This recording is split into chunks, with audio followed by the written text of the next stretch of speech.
Happy Saturday, friends. Welcome back. Welcome back. We're here again. Thanks everybody for joining me once again in the Starscape. Hey, I'm called 018. I'm a figment of fractal space-time, and I'm here to help you navigate this undulous cosmos you call a galaxy. And welcome to episode 2 of Hunt for the Starry Sky, a show in which myself and 5 amazing VTubers are going to be embarking on a journey through a land of dangerous beasts and mythical intrigue. We're playing Dungeons & Dragons 5th edition with a twist. The setting and mythology of our world are based on Monster Hunter.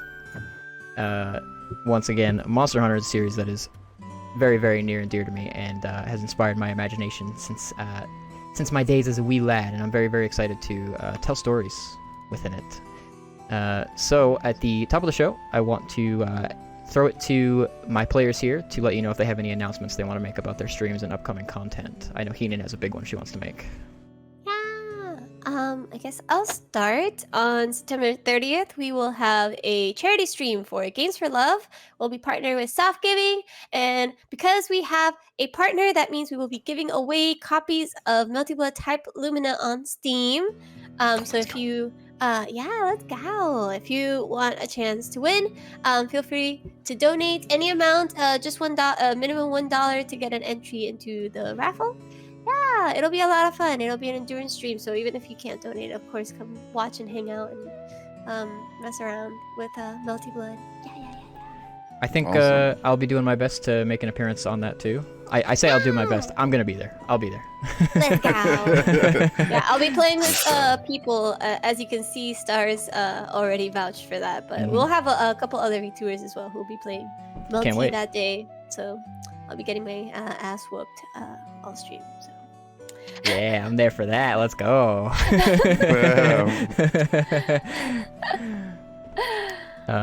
Anybody else have anything they want to announce about their upcoming content, maybe? Melty Blood's coming out. Yep. Yeah, that's Yep. your Melty content. Blood. You worked so hard on that, Kaku. Yeah. You know, I waited 13 to 11 to 13 years. I can't even count anymore. Well, you're certainly promoting it enough for them, so. It's the culmination of your tears and your prayers. This is your hard work. Listen, when they finally announce another BlazBlue game, it'll be me instead. That'll be exactly my reaction to it, and I'll be Exactly. retweeting it just as much. You'll be in the Blaze Blue waiting room. That's me. I'm there, and no end in sight. Well, at least Mori confirmed that the Blaze Blaze not over. so- He did confirm Blaze Blue's not over. Boss tag 2, let's go. Let's go! Okay, well, thanks for coming to the stream tonight, everybody. It's been nice having you here. I'm gonna Boss go. Tag Battle 2 featuring Melty Blood. I'm gonna go Oh my god. cry myself to sleep at the mere thought of it. Imagine if they never announced Type Lumina, Damn. but they did announce like ARC and CL for BB Tag. Oh my god. Interesting. I would probably start playing tag again. All right. Whoa, that's Well, not good. Considering Inferno is the one who brought that up, I'm gonna give you the 20 points of necrotic damage that chat has suggested. Oh my gosh. All right. Anything else anybody wants to go over before we hop in? Normal week for me. Normal stuff. Okay. Guilty Gear Strive every day.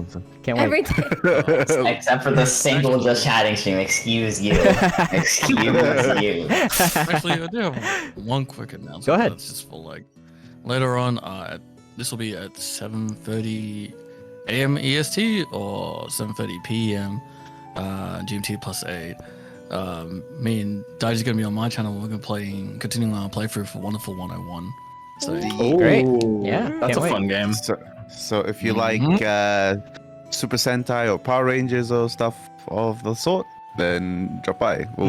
I'll definitely be talking your ears off about that Yeah. while watching Oh, Merrick play yeah. the game. I've learned Am I- so much about it from you, so we love it. Am I crazy or is IG echoing a little bit? You have to mute his shared stream. Oh. Yeah. Yeah. Just gotta mute it. Okay. There we go. My apologies.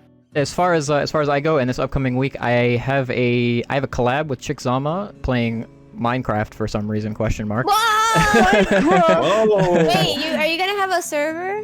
I don't know. I was Are you gonna invited have to a the Minecraft collab. Starscape server? I'm not very creative artistically, so if that's a thing. I would if you have a server, please invite me. I know Chick has never played Minecraft. Is that the Chick Sama CEO Yeah. of Blaze Blue Central Fiction? Yeah. So I can't speak for her, but I know she sent out the invite to a few people. I'm sure the more the merrier, maybe question mark. I don't know. Oh my gosh, fit me in there, please. Well, I love Minecraft. let's find out. That's on Tuesday. That's exciting. And then this week I'll also be collabing with Pomp with Circumstance. We're gonna play the Mega Man Zero collection. Oh nice. Oh yeah, let's go. Let's go. I love the Mega Man Zero series, that. and I got the game recently, and I want to play through all of them. And Pomp is a big Mega Man fan, so that was the guy to reach out to. Yeah. And then Daiji Kubo and I are gonna start Batman this week, right, Daiji? We're gonna start Batman this week. Batman. We're gonna start that. Batman. Yeah. Yeah, we're gonna be starting Batman. I believe it was one of the first Arkham game. Yep. We're gonna start with Arkham Asylum, and I want to play the whole series of 3/4 games. So we're gonna be starting that real soon. Yeah. So if that's all for announcements. For me, I guess I got this upcoming Wednesday. I'll be playing Kamen Rider Hibiki on stream, which is a superhero Oni. So I'm going to be playing that with Corby Bean, another Oni VTuber. So just a couple of Oni just hanging out and playing Kamen Rider. And I'll be sometime next week or the week after, I'll be starting my Walking Dead Telltale streams. Oh boy. It'll be. Oh yeah, let's go. Oh boy. Good. Road to re-debut. Yeah, road to re-debut. That's coming soon. Next late October is going to be my final re-debut, I guess. Until the next one. Until the next one, bro. What are we gonna call a Ven when you achieve your final form? Let's go. No, that's when the name Dai Dumpy is real. Oh, yeah. Daiji, you should play Kyoei Toshi. Kyoei Toshi? Kyoei Toshi. It's you know Disaster Report, right? Oh, I've heard of it. Oh. It's Kyoei Toshi is Disaster Report, but it has mecha and kaiju, and Ultraman is in it. Say less. What? You're a civilian in a town wait. like ravaged by kaiju. I think it's called A City in Shrouded in Shadow or some shit. City of Giant Shadows. Yeah, I don't think it's I don't think it's released in English though. It's only in JP, but you should be fine. Yeah, I want to play. I've been wanting to play that. If it's the same game that you're talking about, I showed this to Star. Star was like, yo, the low FPS kind of going off. Yeah, Godzilla's in it, but yeah, I was like really tripping out on how bad the FPS drops whenever there's destruction happening. Yeah, it's a PS3 game, but yeah, Eva's in there too. I don't know if there's a sequel. Oh yeah, I did see there are Ava stuff in there too. Yeah. Yeah, there is Ava as well. Yeah. Yeah, I was watching my friend play it on stream. They don't know Japanese, but they saw that I was on stream and they were like, "Okay, tell me what's happening." I'm like, I see in the chat, Guilty Gear Strive and D&D would be so on and so forth. Don't worry, it's coming. Oh my god. Oh shit. I want to make my own Guilty Gear OC. I showed on Twitter some weeks ago the stat blocks I made for some Fate servants for a one-shot that I ran a while back. And I wanted to ask about that. Ask what? Go ahead, ask. I was like, did you, because you never read the VN, right? Did you look at the VN materials? I looked Natsu at actually wrote out like, you know, space, because Nasu's a big DM nerd. So he actually wrote out like a bunch of details that would make it work in a tabletop RPG setting. Like, you know, reaches X amount spaces, requires X amount of things. So I didn't look at that at all. I used Oh my I used what knowledge I had on the characters, but I also used the descriptions of their skills that come from the VN. So they are more intricate than just what they do, like in FGO. I didn't just use FGO knowledge. I used, like, for example, Caster Medea has the rapid divine words, such that her spellcasting is very difficult to interfere with. Yeah. So I did more research than no research. Yeah.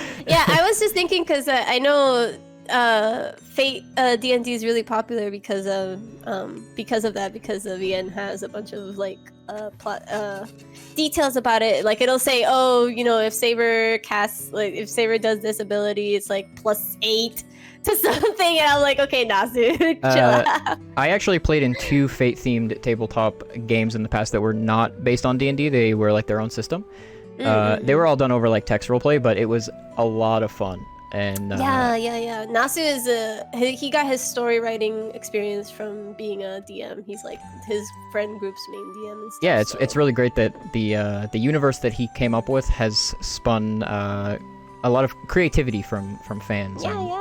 Those were very, very fun to participate with. I was a master, and my servant was Galileo. It was really cool. Ooh. Star themed. Of course. So if that's all the announcements we're going to make, let me just reiterate a couple of things. Soon I will start doing one-shots within this setting. I will invite people who both are VTubers and are not VTubers to participate in those. I want those to be canon to the main story, and they will take place at other places and times in the world, and will help to flesh out the world building of our setting. Those will be, I'm thinking a month or 2 on into the show is when I will start planning those and inviting people to be on those. I already have a short list of people I'm going to invite to begin with. And then I would like to have people who appear in those appear as guests in this show, which is what that empty space down on the bottom left is for. I want to reiterate that our group of players here that we have are all of varying skill levels and experience with D&D. We are welcoming to that. We want people to get into the hobby and learn to enjoy it the way that we, who are much more experienced and playing for a much longer time, do. And for that reason, there might be some extra coaching or help that goes on within the show and the gameplay, where we are a patient and welcoming environment, and we do not want a very much criticism in the chat. My DMing style is probably quite different from your DMing style, and probably quite different from your favorite content creators' DMing style. I'm open to criticism. I think most of my players, or all of my players, are probably open to criticism. However, the time and place to do that is not during the show. So please do your best to refrain from doing very much of that. And if that is all, let's hop into it. So, our group of intrepid adventurers, the newest hunters of the mining city Solgard, the capital on the water in the east of the old world, have gathered together here, forming a brand new hunting team sanctioned by the guild.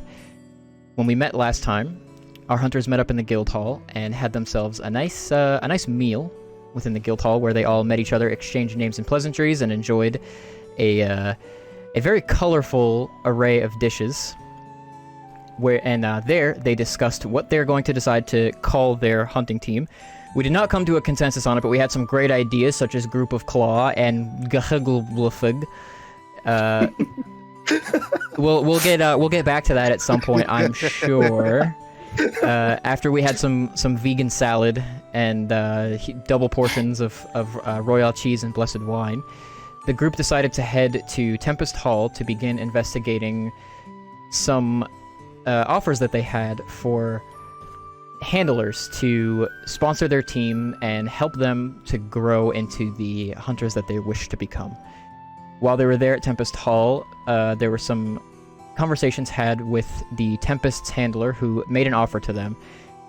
They discussed such things as a mysterious crimson star that was observed in the sky by Pharixus, both on his first hunt and while he was traveling throughout the city. He seems to be the only person that's seen this, and he's received some information about what it might be, but also some cryptic clues about someone or some place that might know a little more about it, but that is off limits to him in the state that he is at present. Following that, Hibiki and Claw were witness to the end of a performance by a storytelling bard, but they were not interested in paying to receive another story. Hibiki expressed that he came here to see music, and today the guild hall was not featuring a bard that he was interested in hearing from. Following that, we had Nonk traveling to the artificer's workshop, where he met with the current acting head of the workshop, Meowvel, a feline who is presently engrossed in the work of stabilizing airships for flying in bad weather. And then we had Fluffles travel to the Guild Knights HQ, where she, as an initiate, met with Captain Aedai. He has traveled to Solgard, assigned here to deal with a poaching epidemic that's going on, that he believes is presently not being handled the best by the Admiral of the Guild Knights here at present, who actually is not currently in town, and his whereabouts seem to be unknown. And everybody else, save for Nonk and Fluffles, returned to the Guild Hall, where they were able to find their requisitioned living quarters. Each of them have a room in the Guild Hall where they're able to live, store their items, and also to eat, because there is a table spread set up in every room and a bell that they can ring to call a feline housekeeper to bring them a meal of their desire right there in their room. And with that, we're going to pick up with Fluffles. You have just now exited the Guild Knights HQ. You step out onto the stairs and down onto the street, where the two uniformed and armored knights who are guarding the entrance return to their duty. They give you a nod, and you are free to move about the city as you wish. Okay. So I think Fluffles would just head back to the guild hall, to her room, just pondering the situation, wondering why, still wondering, despite receiving an explanation, why a recruit would be tasked with something that seems really, really, really important. So yeah, I would head back to the guild hall pretty quickly. There's also a big day tomorrow as well. Okay.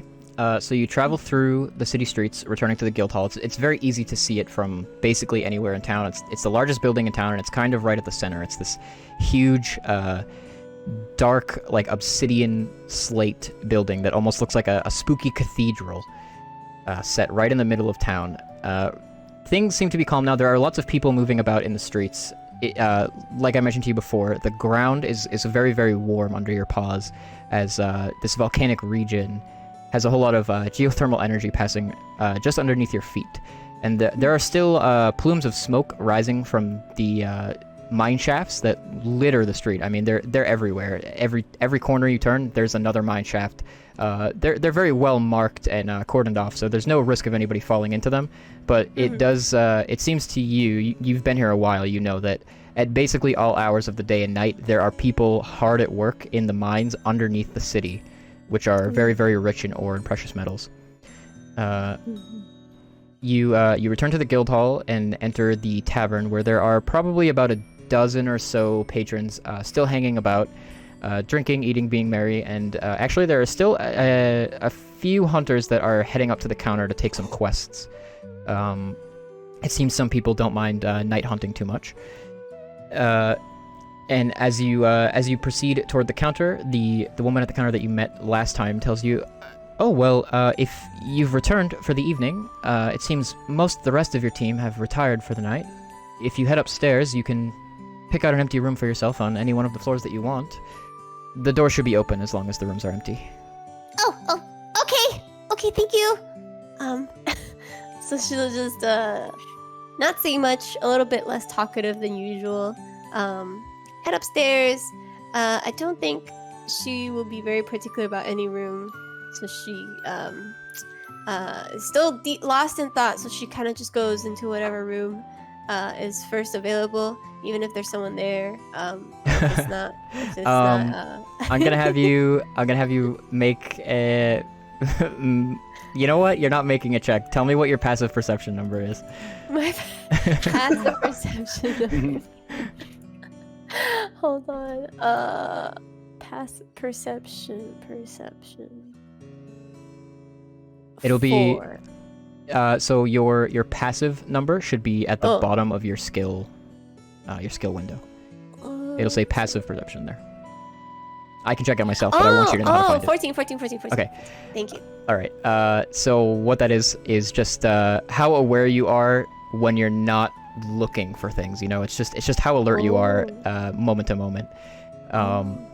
So I'll say with a 14, you step to the first door that you see and you place a paw on it and you push on it, but you find that it is actually shut fast, and then you realize as you push that this room must be occupied already. So you move on down the hall and you find after a while you do find an open door, and as you head through you find that there is a neatly furnished room. It's rather small, but there's a large bed, a big chest for storing items, anything you want inside, and there's a little table with 4 seats at it, and there's a dinner bell set upon it, which you could probably assume the use of. I see. Oh my gosh. Okay. No use worrying about all this stuff right now. So I guess I will just go to sleep. Okay. It's getting to be like 11 p.m., close to midnight now. So you settle in for bed. Nonk, you're still at the Artificer's Workshop. You've staked out a little bit of an office for yourself, and you've spent the last few hours assisting with a few smaller projects that you have the skill to lend to. But by now, many of the Artificers are starting to head home as the evening starts to get on. What are you planning to do?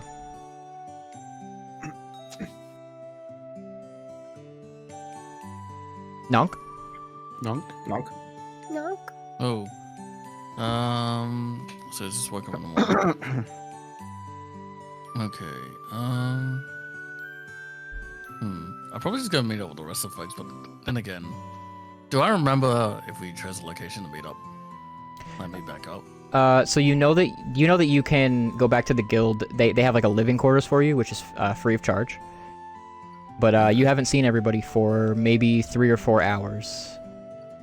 I do believe they might have mentioned to you that is where they're gonna go back to. Okay, I'm gonna head back there myself then, see what's everyone working on, because yeah, I've just finished my infusion at the moment, so I'll just head out, wave everybody goodbye, and then I'll be on my merry way. Okay. To get to the living quarters.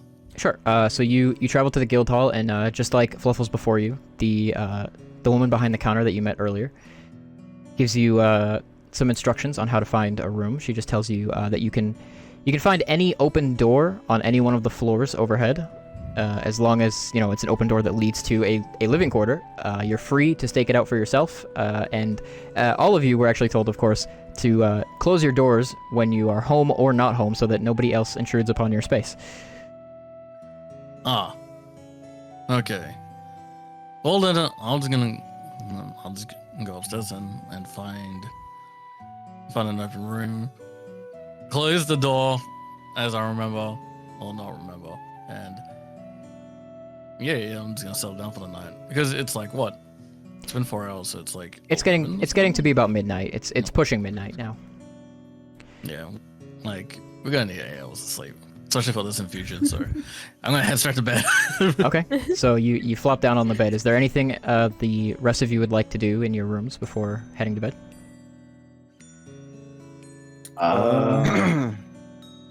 Is it possible to get to the roof of the guild hall?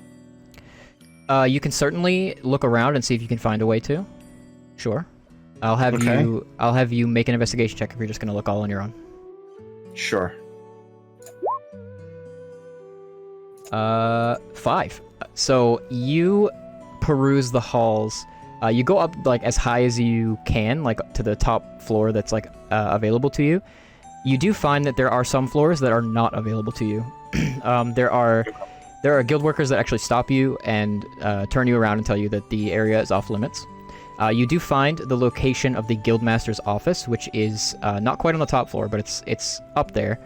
Also presently closed. So I'll say you come up on the door and you see that the sign reads Guildmaster Effervesce, but there are no guards or anything. So if you felt like you wished to try to enter, it's available to you. Otherwise, you do not find an entrance to a roof anywhere until another person finds you in the hall, and you're looking a little bit lost. This person is a humanoid male with pointed ears, standing pretty tall, just over 6 feet, and they have this long, flowing, bright pink hair, and they're wearing a jacket made of this this sort of sleek-looking, like scaled pelt, and it has a darker shade, like sort of magenta fur hood, and this jacket goes all the way like down to their knees, and they're dressed in like very, very nice clothing underneath it, and they come walking up to you and say, "Are you lost? You look lost." Oh, I'm sorry. I was just looking for if there was a way to maybe get to the roof. His expression tightens a little bit, and he says, "The roof? You're looking for the roof? You want to go to the roof?" Yes. I have a thing where I just kind of gaze at the stars before I go to bed. Oh, a stargazer, are you? I know a few of those myself. Well, actually, there is a way to the roof. Strange as it may be, that request is rather specific, but there is access. If you head to the 8th floor, there's a door that looks different than the others. It's not the tippity top of the building, but it's a balcony of sorts. Would you mind showing me the way? Sure, why not? I've got some time to kill. He turns and he gives a pretty flamboyant beckon to you. He waves back to you. You get the impression he's a very confident man. Mm-hmm. He starts walking off toward the staircase that you took to get here. I'll say you're presently on about the 5th floor, and he leads you up 3 more flights of stairs and into a hallway that contains more of these rooms that people can stay in, and to a slightly larger double door that it's closed, but he walks over to it and he places a hand on it, pushes it open, and you feel cooler air from the outside come in to the hallway. And he says, "Just be careful, don't fall off or anything." Oh, well, thank you. And I'm sorry, I didn't quite catch your name. Oh, you can call me Leon. Leon. It's nice to meet you, Leon. And you as well. You're a new hunter, then? Yes, I go by Phrixus. It's a pleasure. Perhaps we'll meet on the field someday. I look forward to it. Thank you so much. Fabulous. He takes his hand off the door and does a pretty exaggerated twirl away from it, and then does almost this bow to lead you toward it. He's granting you royal permission. I just kind of head outside onto the balcony and just kind of stare at the sky, just kind of pondering to myself regarding the events over the past couple days. Okay. So, while you're thinking, looking up at the stars, the clouds... It's not very cloudy, however, there is still a kind of thinnish layer of smoke that... It's actually kind of hard to notice when you're down on the ground, unless you're looking for it, because it's just kind of so normal here, and the more time you spend here, the more normal it gets. So there's almost this like constant obscuring of the sky that happens in Solgard. But up here and at night, the the work that happens down below thins out a little bit, so there's much more better visual acuity toward the sky, and you can see the stars better as you focus and peer through the smoke for a while. I'm gonna have you make an intelligence saving throw. Intelligence saving throw. 16. As you're looking up at the sky, you count out the stars in a constellation, and then turn your eyes to another, and 5 minutes pass, 10 minutes pass, and after a while you lose track of time, and then you feel what you thought you might expect to feel, a sensation of eyes upon you from somewhere. And you cast your eyes higher, looking almost straight up, and there it is, this crimson star, brighter and larger than the others, peering down at you. I immediately pull out my camera, try to grab a photo of it. Okay. No check required because it doesn't move. You snap a photo, and you would believe that you did get a proper photo of it. We'll say for simplicity's sake, you have a question mark magical futuristic camera, and you can see, in fact, that you did get a proper picture of this crimson star in the sky overhead. Okay.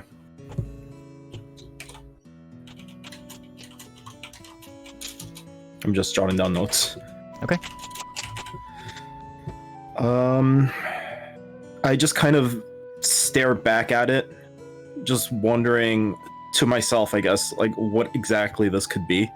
Is there anything that I can see other than the red star, like any kind of shadow, like I did back when we were fighting Jaggies?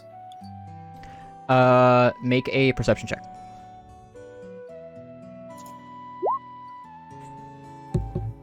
17.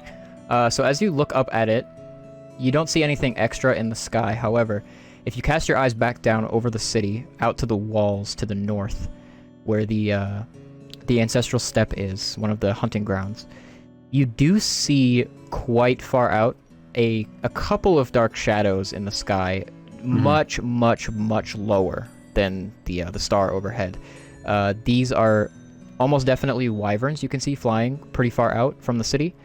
Kind of a normal thing to see, especially knowing that it's kind of a sanctioned hunting ground out there, but they're nowhere near close enough to the city to be threatening to it. Okay. I just kind of, I guess, stand out there enjoying the breeze, just kind of thinking to myself as I feel this, whatever it is watching over me. And then once I get kind of tired, I start heading in and turn in for the night. Okay. So as you spend time out there, kind of ruminating in the feeling of being watched that this thing gives you, as time goes on, the effect of it on you that you feel kind of shifts in tone a little bit as your thoughts kind of trace over it, and you mentally dissect the sensation that you're getting from it, and over time it stops feeling so much like you're being watched or observed, and more like you are being almost guarded. It ceases to feel very uncomfortable, and it's more like the as you think about the thoughts on it that you've had before, it's kind of that you had a perspective on it that was given to you by information you thought about on it, and in some sense the image of it that you painted in your mind is a little corrupted by those things, and just being alone with it for a while, it starts to not feel quite so dangerous or urgent or anything, because it doesn't do anything. It doesn't move on you. It doesn't attempt to harm you in any way. It's actually kind of calming after a while, almost like it's protective of you.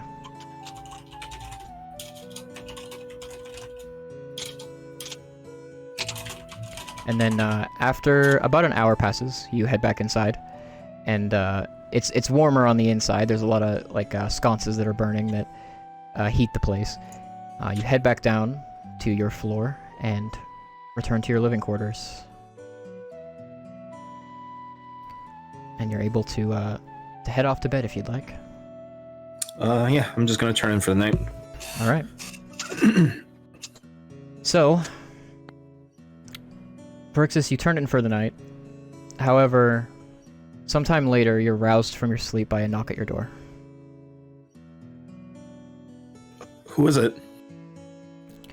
A familiar voice answers you. It says, "It's Luna. I think we need to talk." Luna. Is there like a peephole that I can peek through the door?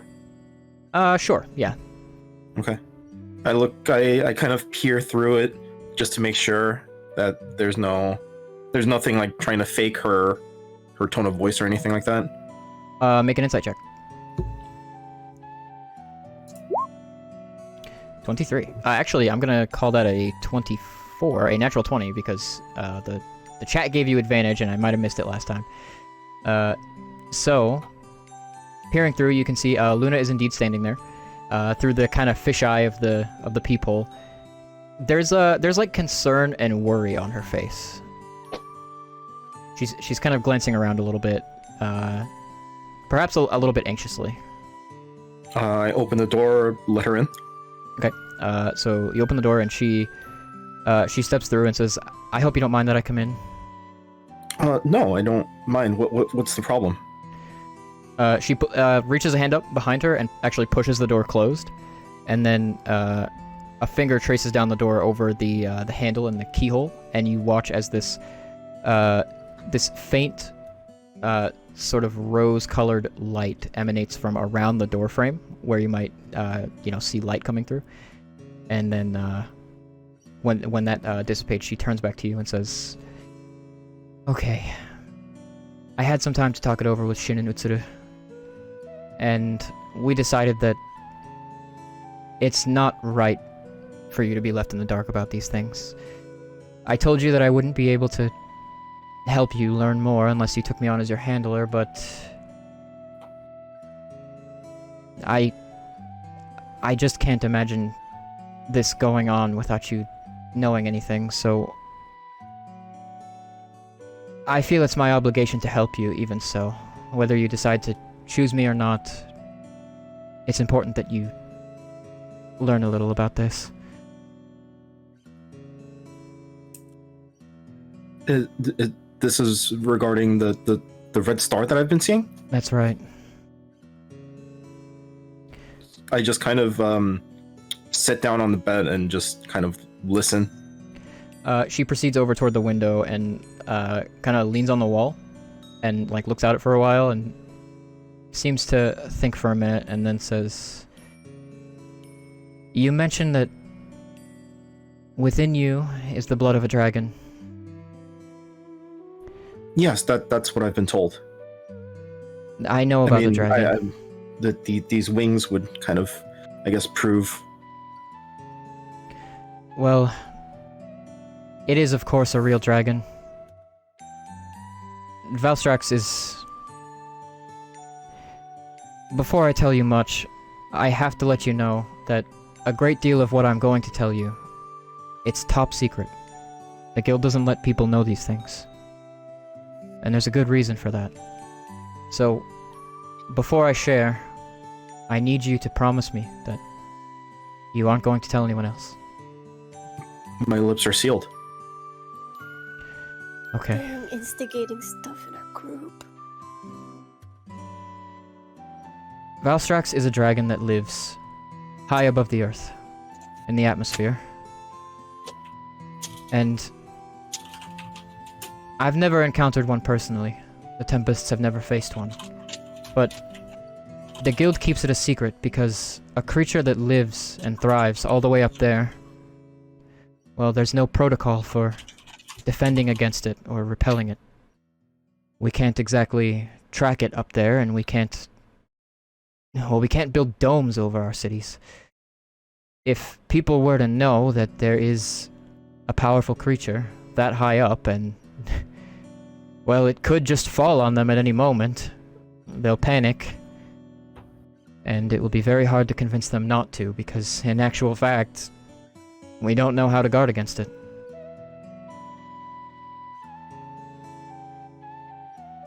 So, is there... What exactly is this Valstrax? You've mentioned it's a dragon, but... I wish I knew more than I did, but again, I've never faced one myself, and I'm no expert on monsters. The stories just say that it lives there, and it feeds from energy that rises from the planet. Its sightings happen. I mean, there are people who see what they say is a red star in the sky, but I imagine it's extremely, extremely rare that anybody actually sees it up close in person.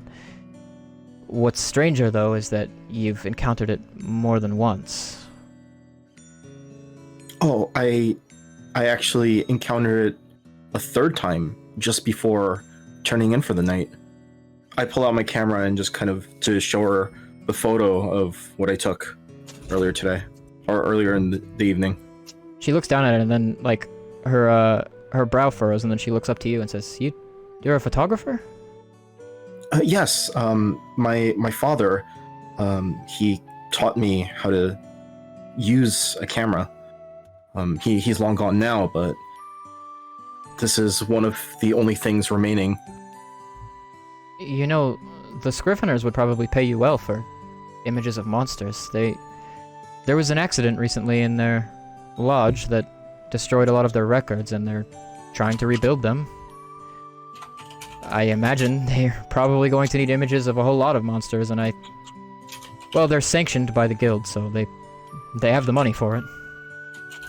That's a rare skill and a rare interest that you have. I wasn't aware that it was so rare. I mean, I would assume that there's a lot of people out there who would, get all this information about these monsters. Wouldn't they provide these images as well, or?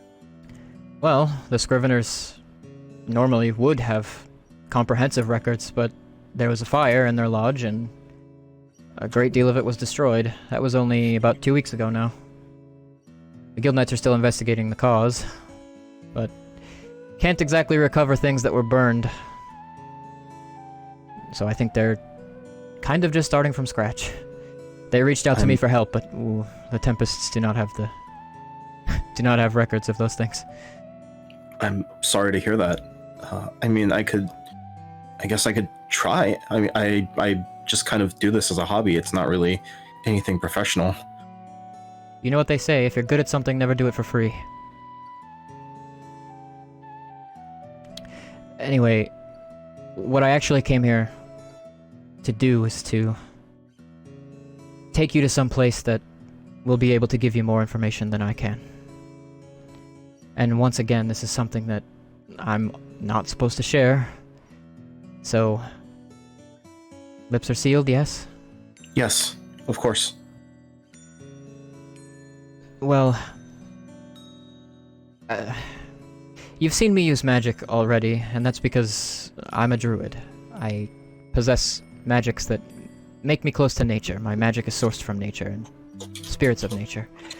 But in order to become more powerful in those things, it usually requires the help of someone who is very wise, knowledgeable, and generally quite old. And, well, Solgard is a city of industry, a human industry, so we don't have a lot of that here. But the guild has access to a teleportation circle that will take those with special granted access to it to a secluded glade in Riveru. It's very, very, very imperative that that be guarded knowledge, because Riveru is the capital of Eastern Shrade, and Eastern Shrade and Western Shrade do not get along very well, and as you may know, we are presently in Western Shrade, and so if access to Riveru was so readily available to those here, if there was any kind of conflict, it would be very, very dangerous for people to know about. So this was what I was planning to give you access to if I was your handler, but I think it's necessary that you go there now. What would I be able to find in this secluded glade? The Archdruid of the Moon, Fauna, is there. And I think if you tell her about what you've experienced, she'll be able to elucidate you. I appreciate all the information. Is there... I mean, is there anything else that you can let me know? Well, I'm going to go there with you. I can't let you go by yourself.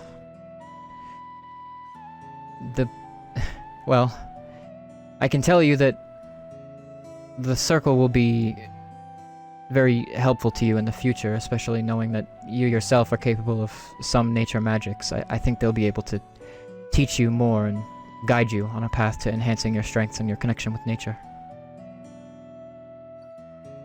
However, you're not going to be allowed to go unless I take you.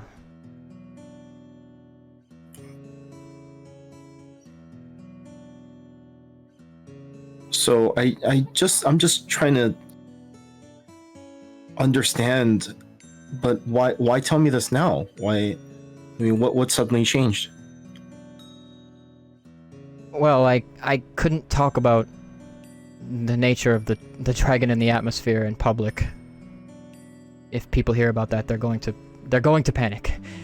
And again, I can't talk about the entrance to the glade because, well, those with poor sentiment toward Eastern trade, they might seek to use it to infiltrate the city. And something like that could spark a world war. Something we do not want to happen, and I am tasked with the responsibility of guarding all of these secrets.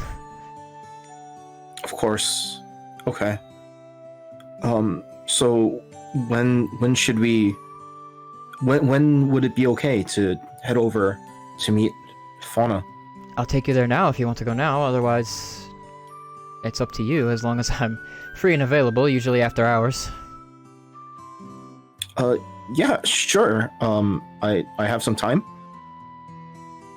Great. Well, she steps back over to the door and places a hand upon it, and you watch as a similar spell goes off onto it, and then she pulls the handle open, and then she gestures back to you with a finger over her lips to shush you, reminding you that once you guys leave the room, do not talk about these things. And then she proceeds out into the hall. I just kind of follow suit. Okay, she leads you back to the stairs and to one of the floors that when you reached it, you were not allowed to enter before. However, because she's with you, she speaks with those who are guarding it, and you're both granted access through. She leads you down a couple more hallways to a room where actually the door is overgrown with like vines that kind of peek out through the cracks in the door. And as she opens it, you see that the interior is almost like a greenhouse. It's just like this tiny slice of nature that's overgrown inside this room. And there's the hum of magic inside as a circle drawn on the ground. You can imagine, based on what she told you, is probably a teleportation circle. Mm-hmm. She leads you in, and then closes the door behind her, and then says, it will be okay if you step through first. Just a reminder, you must travel through the way that you came. It's highly, highly illegal to stay in Riveroo if you travel through this way.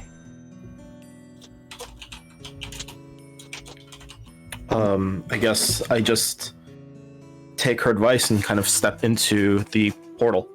Okay, so as you step through, you are overwhelmed with this feeling of weightlessness. Your stomach kind of rises up into your throat in a moment. You feel like you're going to be sick as gravity is just stolen from you, and your vision is totally warped. But the sensation fades as quickly as it came, and suddenly you feel totally in sorts again. You no longer feel as if you're going to vomit. However, the atmosphere where you are is suddenly very, very different. Where you're stood now, is this natural grove. It's a clearing overwhelmed around the edges with the wild overgrowth of trees, vines, and flowers of all colors, shapes, and sizes. The sight of marble pillars and archways, just barely visible along the edges through the trees, denoting to you that this is probably in some way, shape, or form connected to or within the borders of a man-made city. The night sky can be seen overhead. It's much clearer than before, and the temperature is much cooler. The trees enclose the sky fairly tightly. It's hard to see out very far, but you can see the sky much more clearly. Shortly after you, there's a quick hum of magic as Luna steps out behind you, and then you can see that there's this kind of chalice stood at the center of the glade, and there you see that there is a woman knelt beside it. She rises to address you. Her race is quite difficult to determine. She has a sort of tanner skin tone with these splotches of this pure alabaster white that freckle her cheeks and make up these sort of tribalistic markings around her eyes and along her forehead. She has silver hair streaked with an array of colors: red, green, lavender, all of which actually seem to kind of scintillate as she moves and steps around this freestanding chalice toward you. And you can see atop her head are these perfectly symmetrical, deer-like antlers. And she's wearing a dress that is very, very distinctly ceremonial, decorated with leaves and twigs, actual leaves and twigs. As she steps out, Luna gives a pretty dramatic bow to her, and says, "Phyrexius, this is Archdruid Fauna Leaf." I just kind of give her a bow as well, just to be polite, and then I just go, and I guess I just ask her. I was informed, or I just tell her, I was informed by Luna that you would be able to assist me. She actually returns your bow, and then she steps over towards you in this kind of dainty gait where her wrists are actually lifted, and you can see her fingertips are kind of pressed together. She moves over towards you, and she looks you over rather closely, and she says, "I detect how closely connected to nature you are. I do hope whatever it is that ails you is something that the spirits may be able to cleanse you of. Tell me, what's happened to you?" I just kind of go through the story, kind of explained regarding the red star that's just kind of been following me up until now. She looks as if she actually doesn't know very much about the specifics of what you're talking about, but she thinks for a moment and says, "Certainly, what you are experiencing is a force of nature. But perhaps we can glean more if we ask the spirits themselves."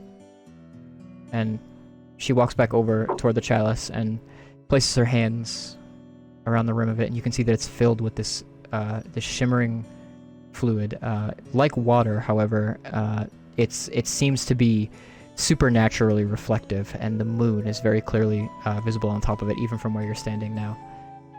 She places a hand down over the surface of it, and you can see it ripple out. And then as she lifts it, you watch as the contents of what's inside this chalice actually are tugged up out of it in this kind of plasma form, and the entirety of it comes up in her palm and shapes itself into this perfect orb. And then she seats herself, crisscross applesauce, right there. And she looks up to you and says, "Come, come." I just walk up towards her and I ask, "What is this?" "With this, I will divine answers from the spirits. We'll ask them what it is they know about this thing that you've encountered. You should know, nature spirits answer in the only way that they can. They may not tell you directly the origin of this star that you've witnessed, but they will answer truthfully They will never lie to you, but you may have to seek further answers on your own. She holds her hands out, and this kind of almost mercury-looking orb floats above her palms, and she offers it out to you. And then she says, "Your hands." I just reach my hands out. And as you do, she pulls her hands away, and this orb actually floats above your palms, and you feel your own magic is kind of surging from you and into it. And it actually feeds magic back into you. And with it, you are able to cast a spell that will allow you to communicate with a spirit of nature and ask it a question.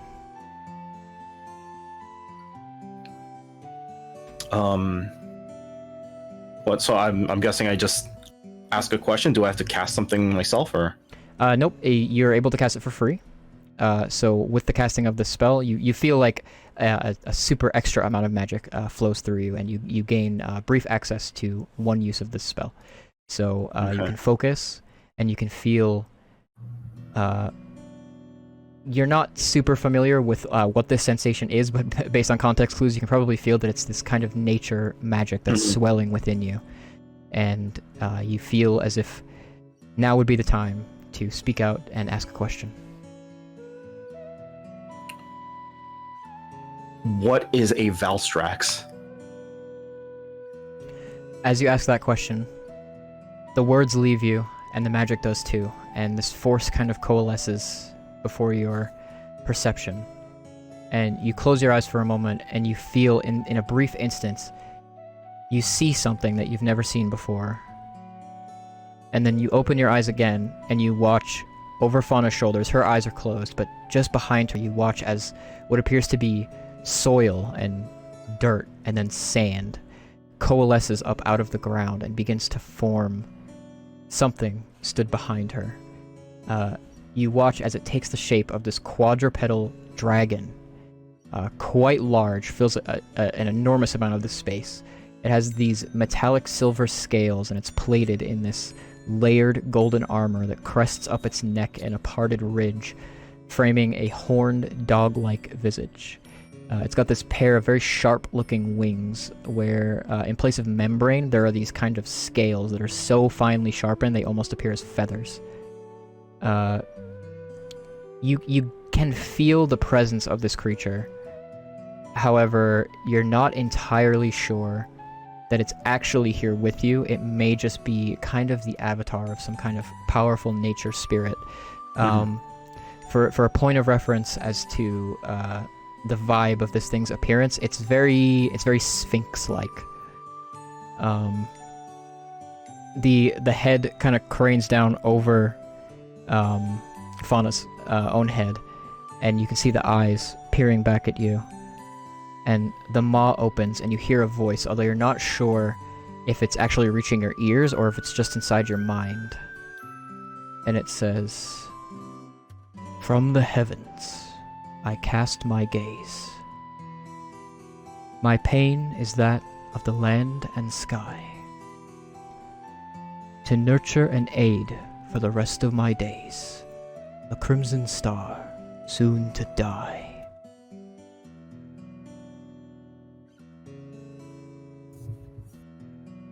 And then the head lifts again away from you.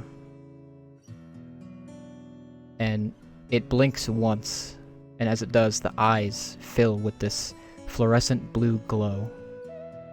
And then its form dissipates into sand. This mound of sand just collapses out of it, and it leaves behind a mound of sand that's actually kind of laced with this like very fine blue crystalline dust. And you feel the magic leave you, and then Fauna reaches out and retrieves the orb from your hands. And she says, "Did it speak with you?" Yes, thank you. I'm lost for words. I've never seen anything like that before. What did it look like? A large metallic being, a dragon of sorts. I don't even know how to explain. She rises and turns and sees the mound of sand and says, "Ah, you were spoken to by Nefugarumud, a dragon from the desert." She takes a step over and like lowers the orb back to this this chalice, and it just spreads back out as fluid inside of it. And she says, "Well, I know the beast, and I know that it speaks in riddles. Sorry that that's the spirit that decided to answer your call. I imagine you might not have learned as much as you'd hoped." No, I learned a lot. Thank you. I'm just a little confused by, I guess, the riddle that it provided me. It said that it would die soon? I'm not sure if I misunderstand, but it's very haunting. Well, I think a place you should go to seek answers. You should speak with a Wyverian. One that knows much about his or her own heritage. The Wyverians are an old people, and they keep track of things from a great long time ago. It's entirely likely that they may have some answers about what you're experiencing.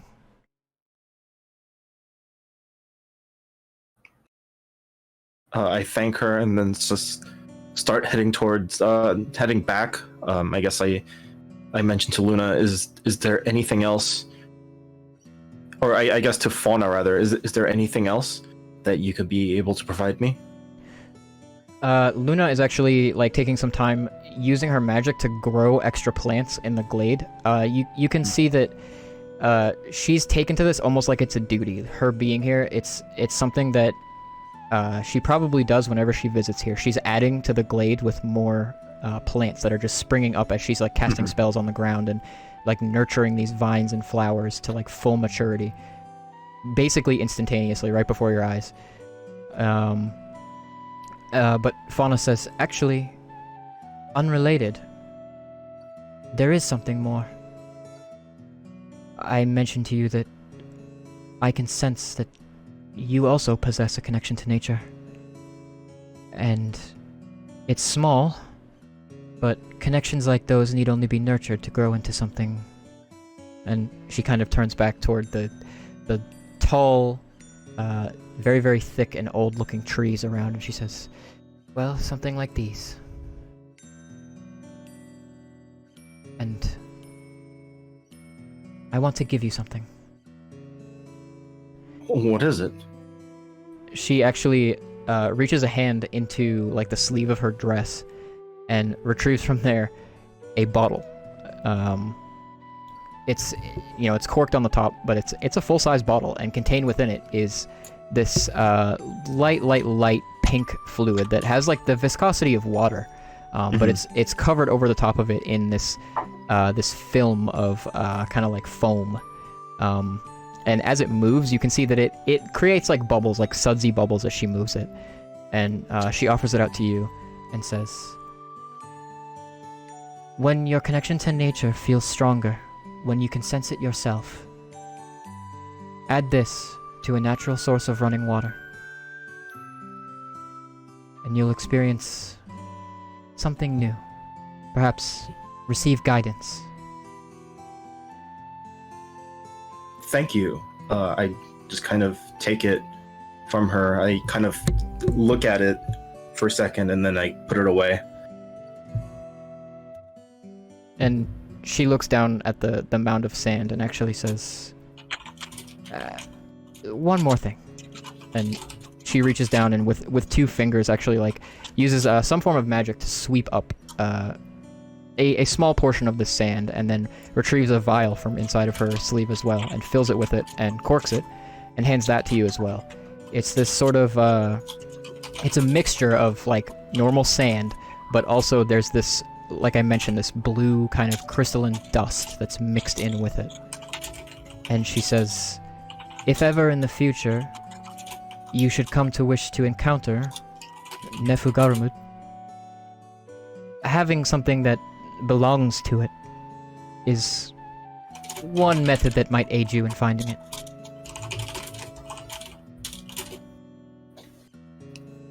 I accept the.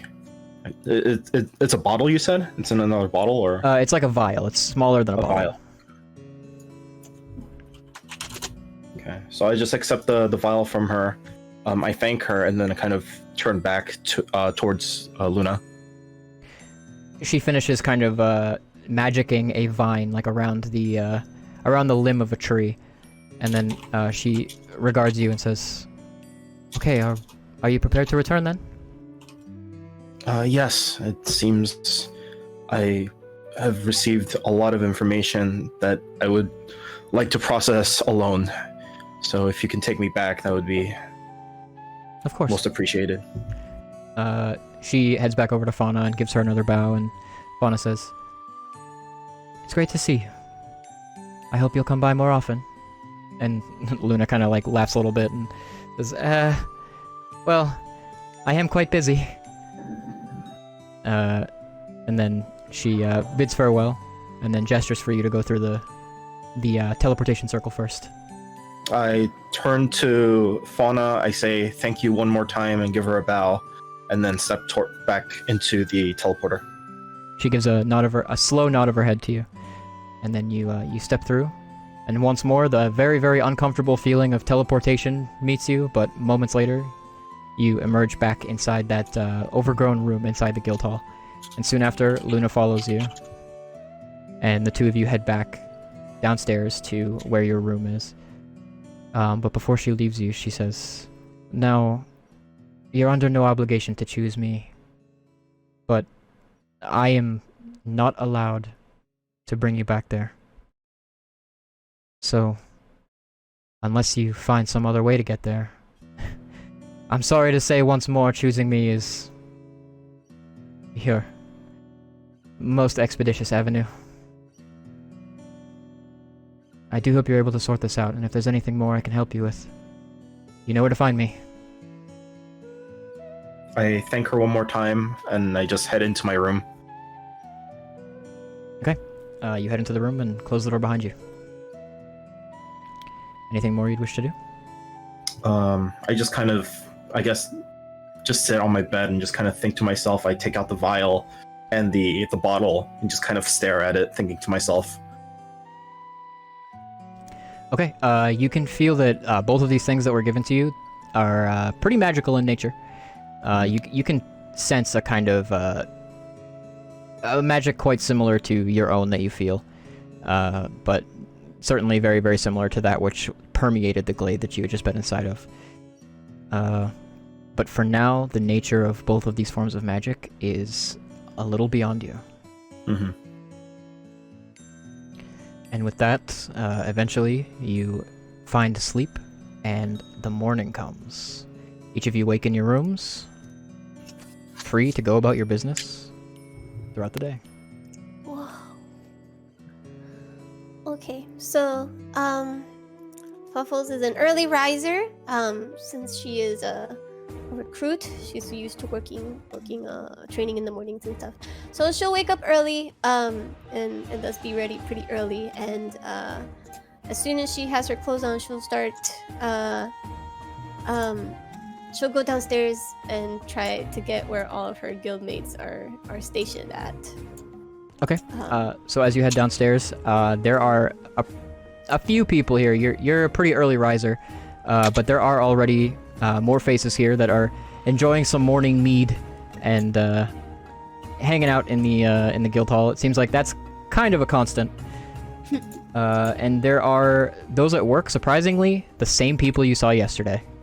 Tireless guild workers. The one that you know behind the counter gives you a little wave and then goes back to serving a hunter at the counter. Good morning. Good morning, ma'am. Can you tell me where the rest of my guildmates are at? I don't want to bother anyone else, so probably should have asked that last night. She finishes not up. guildmates, the teammates. Sorry. she finishes up speaking with the hunter that she's dealing with, and then says, well, they all retired to rooms the very same as you. Actually, you were almost last to come home. Can you tell me their room numbers? Her eyebrows raise, and she says, or I guess whatever is used to. Can you tell me where their rooms are at?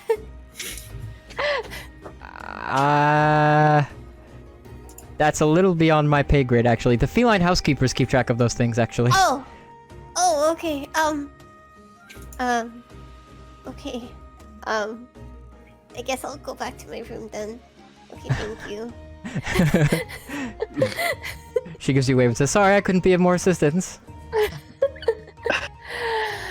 Okay, so she'll go back to her room and ring the bell. Okay. You ring the bell, and only moments later, there's a feline that comes to your door and says, yes, what can I get you? Good morning. Do you know where the rest of my hunter group is sleeping right now? What are their rooms? His little furry eyebrows raise. Could you tell me your name? Oh, I'm sorry. I'm sorry. Of course, El Grey. Of course, you can also call me Fluffle. Sorry about that. Right.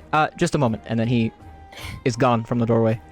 And lesser than 1 moment later, he returns and says, okay, so I have a record of the new rooms that were taken up as of last night. And he describes to you the locations of 4 other rooms elsewhere within the guild hall. Okay, thank you. Very well.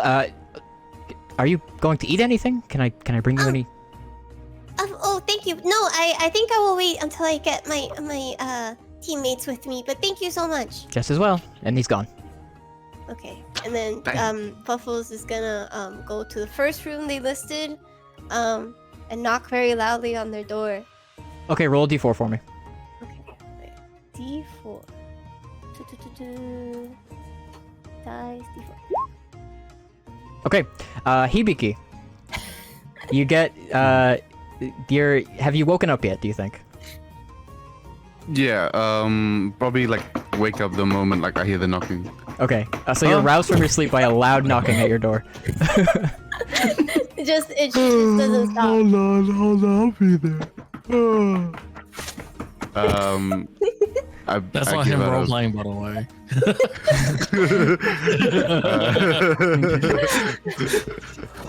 Hibiki wakes up a bit, does a bit of a shakes his hip in circle, stretches out a bit, and then he just like goes to the door. I was like, hold on, and then he opens the door and he goes, "Oh, good morning, Captain. Good morning, How you Hibiki. Good morning." Good morning. Yeah. What's You should get ready for breakfast. I'll meet everyone downstairs. Okay? Wait, what time is it? It's early bird gets the worm. It's morning time. Time to get the worm. It's about 7:30 a.m. Okay. Goes back into his room, makes sure to close the door, and then wears the top. And yes, he was shirtless when he opened the door, and goes onto the hall to meet up with the captain. Okay, so Alright, the door I'm here. closes, and a moment later, Hibiki emerges. Okay. Dressed for the day. I'm just gonna head to the next room. Okay, roll a d3 for me. How do I do? Do I do the where it says D4? Just do type in the chat /roll 1d3. Oh, roll space 1D3. 3. Okay, Nonk. There is a well, what do you want to do? It's the same procedure. So there's a loud knock at your door. Nonk, are you awake? Are you asleep? What are you doing? It's like 7:30, right? Yep.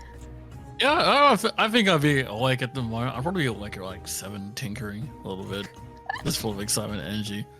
And Okay. like, if I'll just like go to the door. The door, I'm assuming, is like 3 times my size, isn't it? Like, It's a human-sized door. Yeah. Oh, okay. So I'm just gonna like, just like slightly open door and peek my little peepers through. And I'm like, ah. Good morning, Ganak. Good morning. Early bird gets the worm, so we have to go get breakfast. Please go downstairs at your earliest convenience. We'll all have breakfast together. Worm? What? Yes, the early bird gets the worm. Is Hibiki there as well? Yeah, Hibiki's there. I'm just gonna look at him. Fair Worm? It's They can it's a go metaphor. downstairs if No. they want, but they can follow. Oh. Food. Yeah. Okay. As soon as he hears food, he like slams the door open, like, let's go. Like, ready to go. I was like, yes. And like, Yeah. just like, oh, he's like, oh, wait. Just make sure to like he packs up, like, you probably see on the ground as he slams the door open, like, just old bits and bots that he's been like tinkering with and stuff. Like, he just makes sure it's like, it's all in one, like, there's a floor covering it. And he just basically groups it all out, just ties it up, right? And then he just like brings it on his back, closes his door, and he's like, okay, let's go.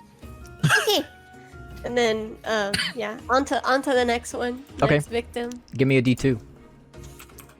Oh. One. I'm surprised they allow D3s and D2s when those don't actually exist. D2 is just a coin flip. Yeah. All right, Claw. All right. Exact same procedure. Everyone's equal here. All right, Claw, what are you doing? I turned the other way in my bed. I let the knocking go on for a little bit. Does it continue? Yeah, it doesn't stop. It's just incessant knocking. I'm gonna join in at the point that like it closes the and like I'm gonna wait. If it's more than 5 minutes, I'm like, Oh yeah, I'll be back in a second. after Go get my hammer. like a minute or two, she'll be like, Claw, good morning. For a minute, I just- yell out from my bed. What? It's morning. Early bird gets the worm. It's time for breakfast. From behind you, you hear a door open, and out steps familiar. Well, actually, not familiar to you. A man dressed in like these elegant, sort of like velvety, silky PJs, pink in color, and he has a long pink mane to match. He comes out like rubbing his eye and says, "Would you mind? I'm trying to get some sleep here." Oh, I'm sorry, sir. We're new hunters, so we have to. Early bird gets the worm. We have to catch the worm. So I'm sorry, sir. Claw, you're bothering other people. We have to get out. As he says that, like as Fluffy says that, I'm gonna go to the pink-haired dude, put my hands like up in the air and do the SpongeBob rainbow. It's like metaphor. Just I opened the door, looking disheveled, eyes, just messed up, messy fur. I just look up at the three idiots standing outside of my door. Can a cat get some sleep? No, we have to get ready. It's the early bird gets the worm. It's early. We're not birds, but we're getting the worm. So okay, please come downstairs for breakfast at your earliest convenience. Okay, thank you. As she is in the middle of saying this, suddenly all the sound in the area just disappears, and everything goes completely dead silent. Not a single sound. And you can see Claw over Fluffle's shoulder, and Nanku, you are addressing the pink-haired man at the moment. He snapped his fingers and cast a spell, and suddenly the sound is gone. And Fluffle doesn't notice. She just keeps talking. yeah, Fluffles keeps going. You can see her mouth moving, her body very animatedly continuing to speak, but it's just pure silence. And the pink-haired man's shoulders kind of dip as he sighs in relief silently. And then he turns around, heads back into his room, and closes the door silently. I back up from my door a little bit. And I'm like, I don't know what God just blessed me, but I put both my paws together.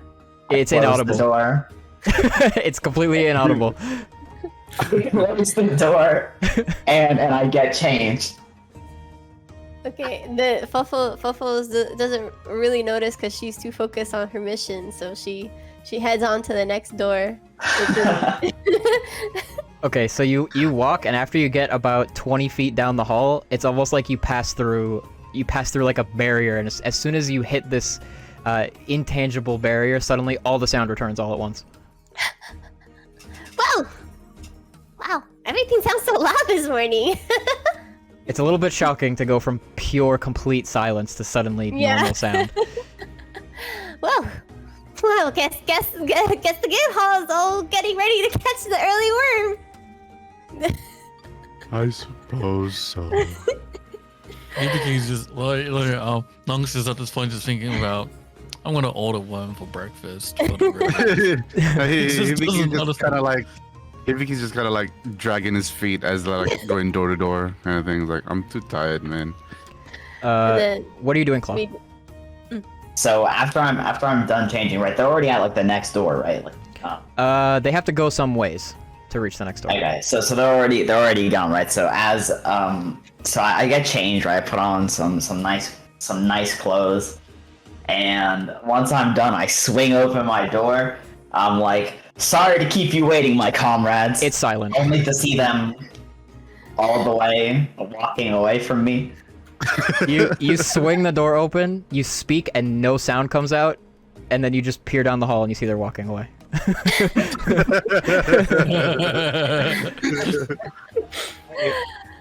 I look, I close the door behind me, and I guess I follow them. Okay. You get about 20 feet, and suddenly you can hear their voices going back and forth as they're heading down the hallway. Nice, and I keep walking it to catch up with them. I don't say a word. Okay. So the next door you'll reach is Phyrexi's door. same deal. Okay. There's an incessant knocking at your door, Phyrexi's. What are you doing? I get out of bed and I kind of peek through the peephole again just to see what's going on. I ask, who is it? It's me. It's Fluffles. Good morning, Phyrexi's. We have to early bird gets the worm. We have to get the worm. Please come downstairs to eat breakfast at your earliest convenience. I keep the door closed. I just say, I'll be right down. Okay, cool.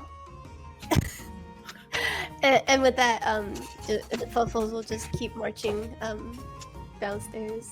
Okay. To the mess hall. So 4 of you make it down into the mess hall. It's not quite as jam-packed as it was when you got here midday yesterday, but there are a pretty significant number of people here. Some of them could hear you yelling all the way upstairs, so as you come down, you get a handful of sideways looks.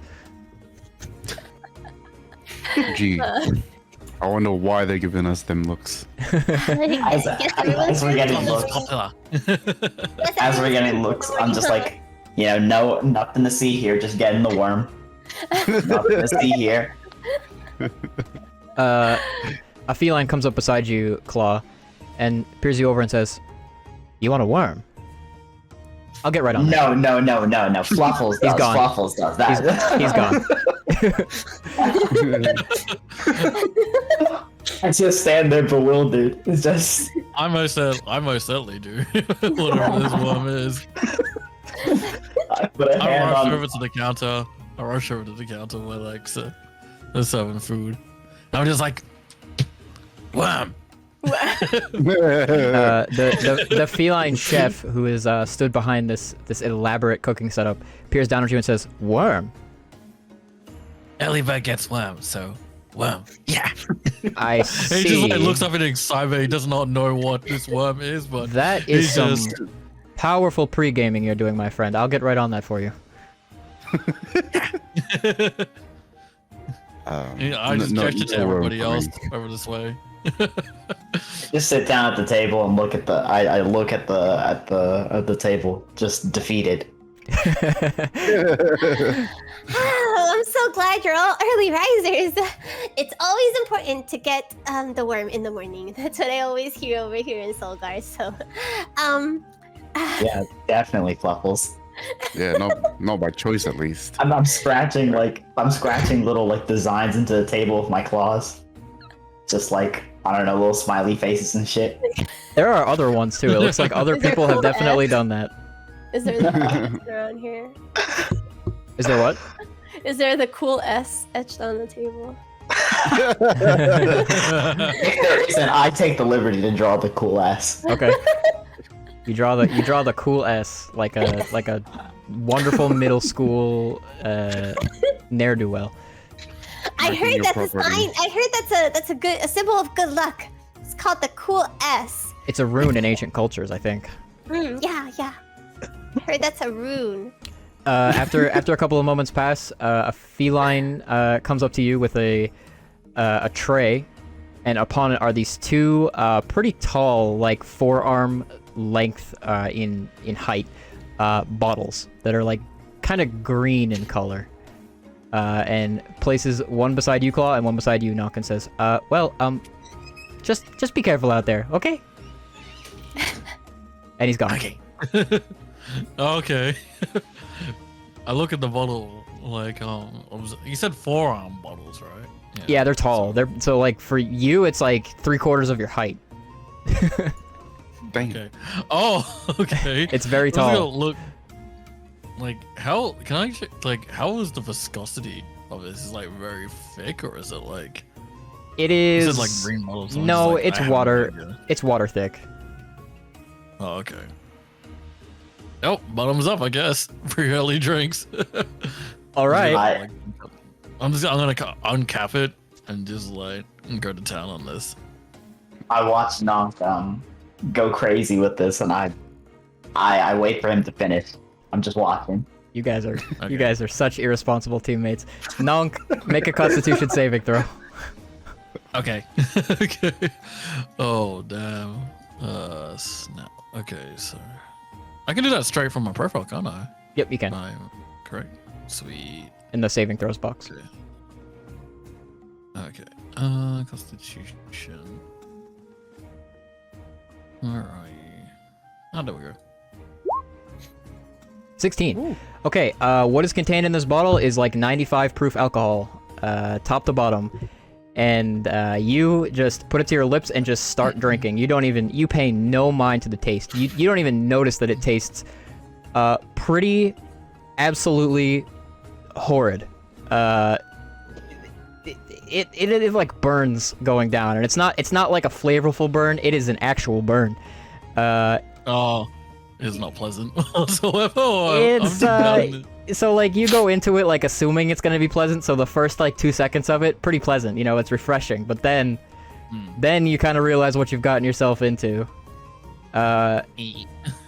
Suddenly your stomach kind of turns and you're not feeling so good in a moment, but there's an instant where you feel as if you're real close to vomiting, and you can all see his shoulders kind of like quiver, but he kind of looks to all of you with like the big scary jaws of his mask wide open. You can see his face pretty clearly, and he kind of like but Oh, what's wrong? contains Oh my it. god! You okay? tastes like pink polka dot mushroom non-cat. Oh my god! What is that? What did you order?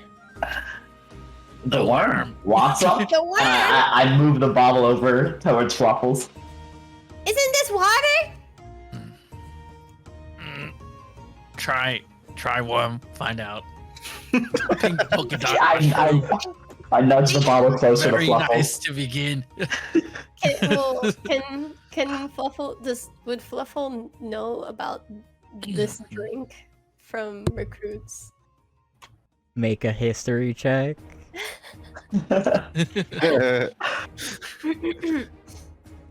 What is this cursed drink? Oh my god. Roll 20, please load my page. There you go. And I guess while this is happening, I finally come down and reach the team. Okay. Oh, also 16. you see Fluffles kind of like peering at this bottle, and you like take a whiff of it, Fluffles, and oh boy, is it strong. You have heard before that they do serve pretty strong alcohol here if you ask for it, and it's like it's something that is pretty popular among certain types of hunters. Might be what you've been served, but I don't think you have a lot of experience with alcoholic drinks, so it's probably you're not too super sure what this is. I don't think this is a worm. Birds eat real worms. But I don't see any worms here. I think you ordered the wrong Not worm? thing. No, this isn't the worm. There's no worms in here. Make an investigation check. Me? Yep. Okay. Nope, no worms whatsoever. Yeah, there's no worms in here. Hibiki just like rubs his eyebrows like, of course there's no worms. It's supposed to be a metaphor. Yeah, I mean, like, yeah, birds eat real worms, not liquid stuff. Plus, why would they serve alcohol this early in the morning at the guild? Glancing around Hibiki, there are like half a dozen other hunters that are already drinking. Why? Hibiki looks around. Why are you drinking? Hibiki's having a little bit of a breakdown. Well, like, if Claw's not gonna drink the bottle, I'm gonna grab it and then pass it to Hibiki. Worm! Just like, slides it over. Worm. Hibiki just like takes a whiff and just like reels backward from the stench. Like, nah, I'm okay. Yeah. Thank I you, think though. got the wrong worm. You've And been then, in a lot of you've been in a lot of places, Hibiki. You've been in a lot of taverns. This Yeah. might be the strongest drink you've ever Yeah. ever laid your nose upon. Hibiki just like reels back and says, "This is way stronger than most of like what I've smelled." And I've been through a bunch of taverns. He then raises his hands and calls the waiter or the waitress. I was like, "Can I get like a bunch of pints of water for the cats, please?" I think you And, gave him cup the of wrong worm. Yeah. The feline cook or server rather comes over and says, no, we only serve one worm. No, I mean, do you not have real worms? Yes, there's a real worm in the bottle. Huh? Huh? Where? He takes the bottle from you, Hibiki, and he lifts it up like toward like a lit sconce on the wall, and you can see through the glass of the bottle. There is a worm in the bottom of the bottle, Oh my god. like an earthworm. Oh. Hibiki's His name is Jim. Hibiki's blue skin turns even bluer from the look of the worm. Like, you know what? I don't think I have an appetite for today. Just give me water. I'm good with water. Okay. I noticed the worm in the bottle, and I immediately go to look at my bottle to see if there is one still there. If you do the same thing, you do see, yeah, it's the same bottle, the one that Hibiki had, but yes, there's a worm in both bottles. Okay. Because I was afraid I downed that too. And I was like, I was like, okay. You weren't that unlucky. Is this supposed? Do I? I'm gonna ask. One's supposed to be shared. Because he doesn't know if it's supposed to be down by himself or it's supposed to be like shared because he's like it's strong. Typically, I do not recommend one person drink a whole one of these, but some people have the constitution for it. Oh. I think he wanted a real worm. I think this is like no liquid in the worm, just the worm, you know, like a slug. Therefore, We do not serve. liquid with no worm. We do not serve worms on plates. I could go around and take worms out of the bottles and put them on a plate for you if you want. I don't know. I think I don't know. I don't know. Captain, this was a metaphor to begin with. We shouldn't be eating worms, Captain. he begin. Oh. Yeah, I think I'm You're done not with worms Hibiki. for today. Nong's just like grabbing his head and he's so confused. Metaphor, real. He just gonna fall on the ground just while he's in agony. He just does not understand. Okay, I have an order for water. Yep. Yeah, I'll take that. Thank you. I think you should also get some more water for the rest of the table. If that's okay. He gives a nod and looks out to all of you. Just water then? Yeah. Actually, I'll have some milk. Okay. Milk. And oh yeah, and then can I get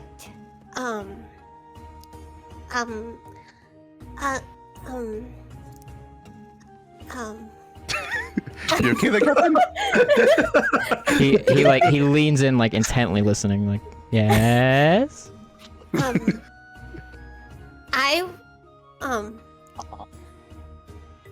6 hard-boiled eggs. No, not fish. That's not breakfast. Are you sure you want 6? Yes. For yourself? Yes. It's breakfast. It's the most important meal of the day. Okay. 6 hard-boiled eggs. Yes. Quite the meal you got there, Captain. No sauce, no seasoning, no nothing, just eggs. Yes. Big appetite on it. All right. Big appetite. I guess. weird. I guess I'll. Weird. I guess I'll just have a bowl of beans. If you got that. We do have that. Oh, beans. Just a bowl of baked beans if you have that, and a couple. Beans. Yes. You can't say Is that that your when you have 6 hard-boiled eggs, Captain. I've never heard. I'm sorry. It must just be from like a regional thing, maybe. I've never heard of someone eating beans for breakfast. Really? That's pretty common. I mean, like, beans is the But only we can thing do I it. usually eat. It easy. No problem. Yeah. Baked beans with 10 slices of toast, please. Wow, big portions on these guys. Yeah, I think I'm going to have a sandwich. You guys have a nice normal sandwich What would you like on it? for normal hunters with normal stomachs. Yeah, masa baloney. Yes. What would you like on it? Well, whatever's the best you got. I just want a normal sandwich. I will bring you the most normal sandwich I It's can not find. really polite. It's not really polite to call some food normal and other foods not normal. But You were anyways, just judging my bowl of beans, Captain. I didn't know you. And for the winged one. I didn't know you came from bean country. It's a, Yeah, I'll just go with the claw and just have a sandwich. A sandwich with extra What- normal. I'll opt for whatever the equivalent of a BLT in Monster Hunter Universe is. Okay. Much more specific. Got you. Okay. And lastly, Nonk, at this point, your vision is doubled. So many. There are 2 feline Lambs. there are 2 feline servers speaking to you right now. And they both You- turn to you.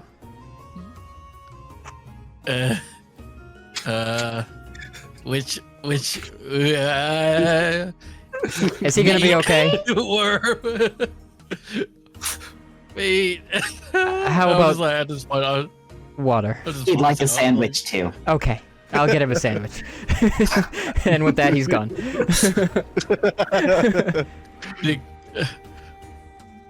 I'm just like at this point, I'm just on the ground, just like dead.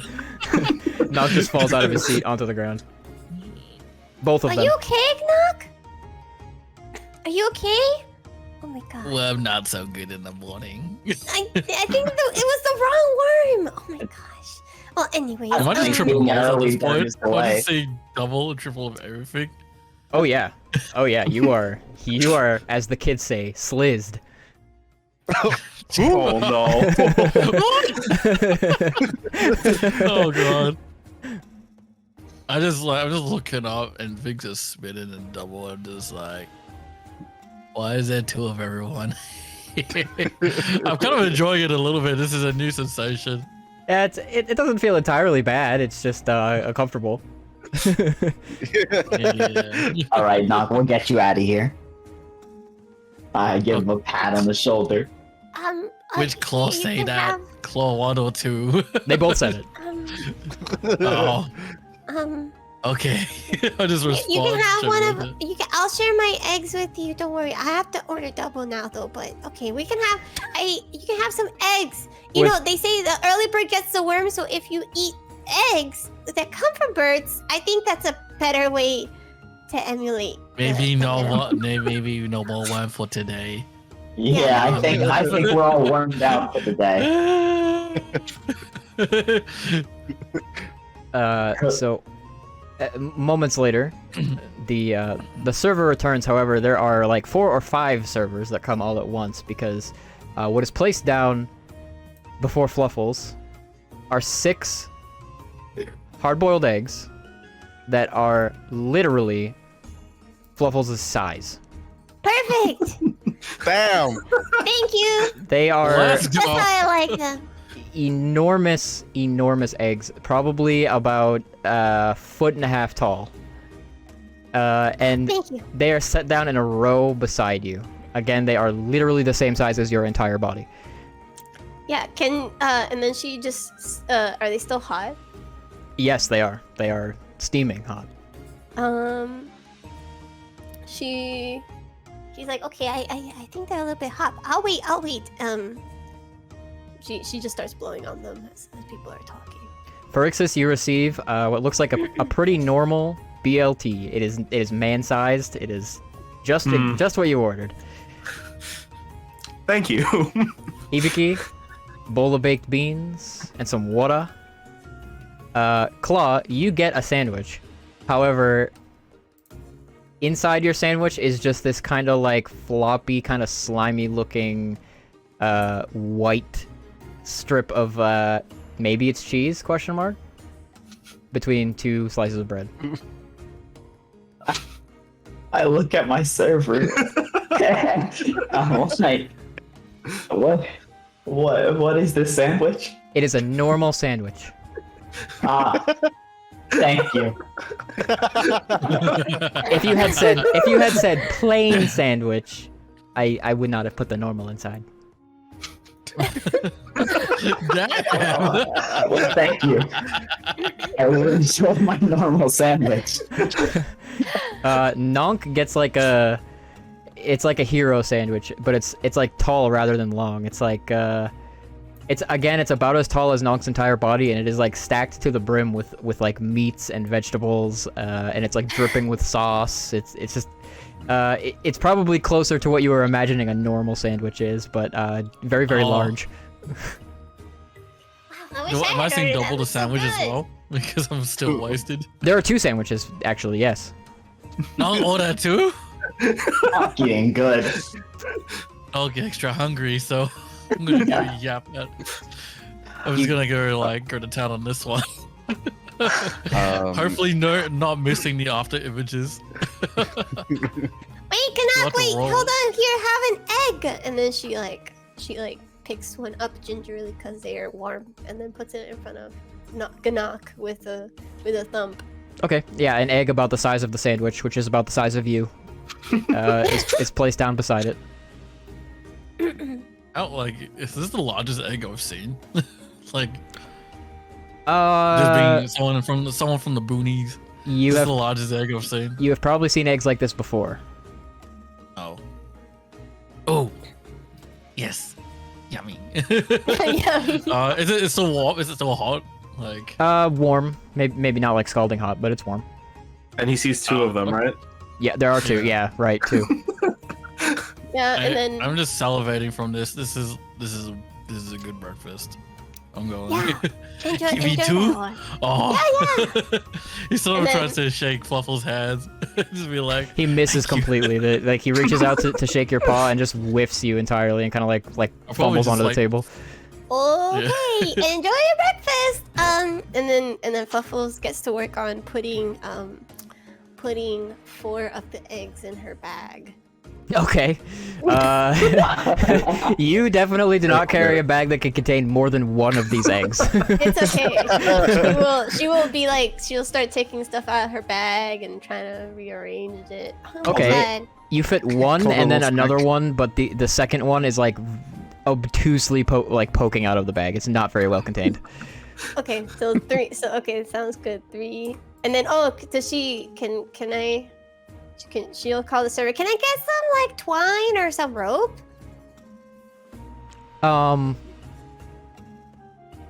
He like looks back toward the kitchen and says, "I don't know if we serve rope."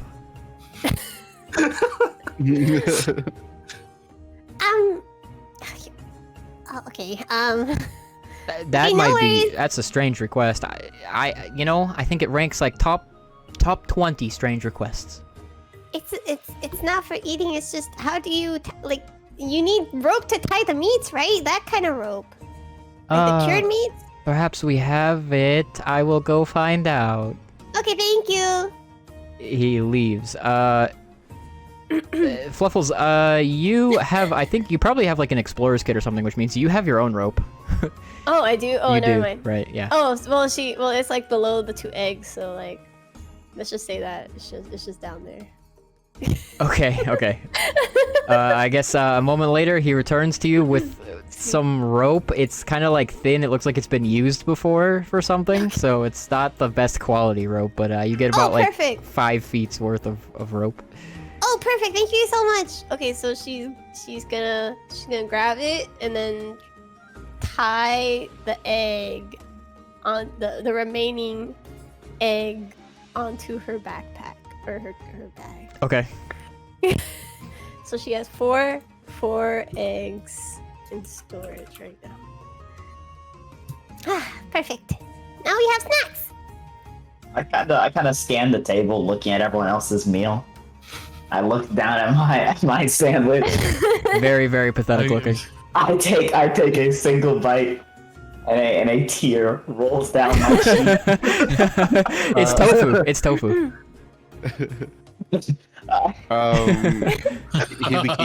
Hibiki grabs a spoonful of his beans and offers it to Claw. You want some? I'm good. I'm good. Pretty good. I'm good. I just keep eating my sandwich. It's a tofu sandwich. It's just tofu between 2 slices of bread. I'm good. Not Is it even even the fried toasted? kind. The bread is not toasted, no. No! Oh! Don't I'm just eating my sandwich. Do you want an egg? No, I'm good. Thank you. Okay, no problem. So she's gonna start going to town on her 2 eggs. Or wait, Okay. hold on. Wait, 1 egg because she gave one to Kanonk. Okay, it is a gigantic This is egg. You get like halfway through and you realize I don't know if I'm cut out for eating this entire egg because it being the size of you, your stomach cannot contain as much egg as is here.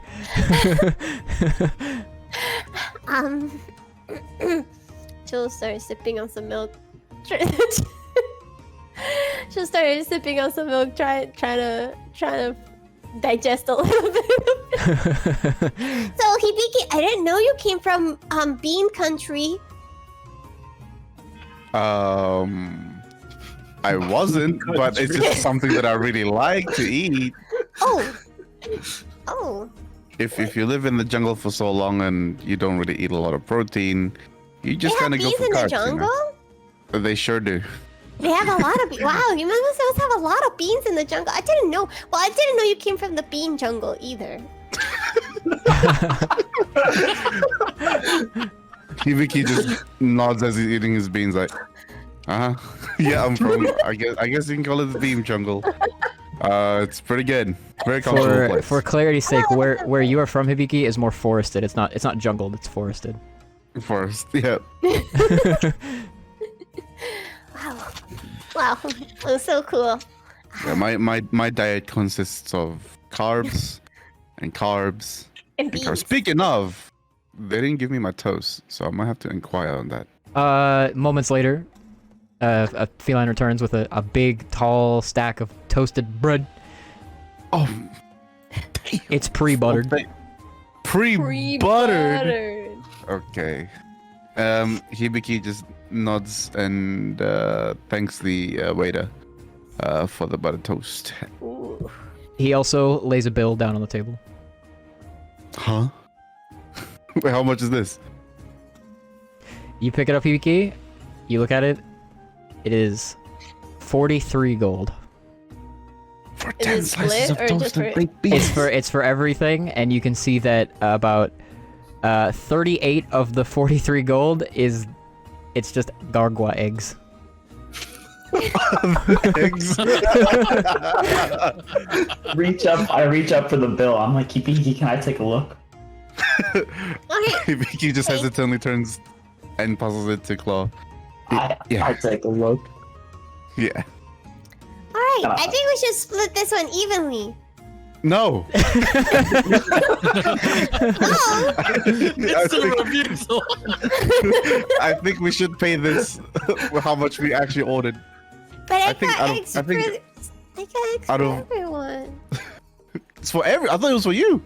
No, it's snacks for later. I could never eat. What? I would never eat 6 eggs. Do I look like I can eat 6 eggs? Just staring down. Don't face the table.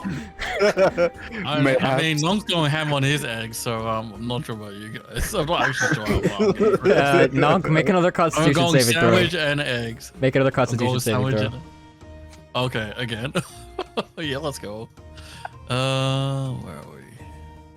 That's another one. 18. Pretty 18. good. Pretty good. You're eating. You watch him eating, kind of unrestrained in the state that he's in right now. He's not really paying too much attention to how full he is, so he gets much further in that egg than Fluffles did. He goes like Sandwich and egg, we're going ham. Let's go. almost all the way down, and then he starts on the sandwich. Too much egg. Not sure where he's putting all that. 2 sandwiches to go through. As far as I'm concerned, I just ate like an egg. And a good half of egg his and a attempts at retrieving his food end in total failure. His hands just go to the wrong place. Oh. Little man's trying, alright. He's putting in the work. Fuffle is gonna give the pouty cat face at the puppy eyes at Hibiki. I got these eggs for everyone, so we can have snacks on the road. Hibiki raises both of his hands up and tilts his head. Oh, my bad. I thought that was all for you. No. I guess we could pay for each egg, right, guys? Let's go over to the other table. Look up. I'm like, I don't know. I kind of distinctly remember last time we ate, Fluffle's offering to pay. I paid. No one paid. It was free. Oh, right. Oh. Alright. Oh. Okay. No, that's fair. That's Does everybody fair. know that? So the captain's paying. Alright. Okay. No problem. I'll pay for it. I look at the bill and I see how much my normal sandwich costs. It costs 6 copper pieces. Which is 1/6. Sorry. 6% of 1 gold piece. Take out 6 copper pieces. Oh no, don't worry. I'll pay for everyone. Don't worry. I didn't pay. I forgot. I put my paw up and I say, no, don't worry. A man has to pay for his own meal. Oh. Okay. I place my copper on the table and I go back to just staring. Well, it's okay. At least you have an egg for later. Everyone, there's enough eggs for everyone. 4 eggs. Okay. Oh man. I'll take those eggs then. I'll take a egg. Thank you. An egg. Okay. Oh, you want to carry it? Okay. And then she undoes the rope and takes the one that was on her bag, I guess. Okay. Okay, you can have this one. Oh, thank you. Yeah, I'll take it. You- Just to like just for size, how big is the egg compared to Hibiki? To you, it's like, from top of your head to like your sternum. So it's pretty tall and wide. You know what an egg looks like in Monster Hunter. You have to carry that with all your might. Okay, gotcha. Hibiki then carries it. I was like, okay, I don't know where I'll put this, but I'll bring it with me just in case. I can carry it for you. Don't worry. That's why I put it on my back. Oh, you sure? Yeah. Okay. Just hesitantly gives it to Dear Fluffles. Egg exchanges. Very Egg excellent exchange. exchanges. Exchanges. Damn. Okay. Is the rope? Is the rope gonna break? No, you can tie it back together. Yeah. Okay. I'll just put it back on my back. Okay. So I have everyone's eggs. If you need an egg for a snack because you get hungry, I'll let you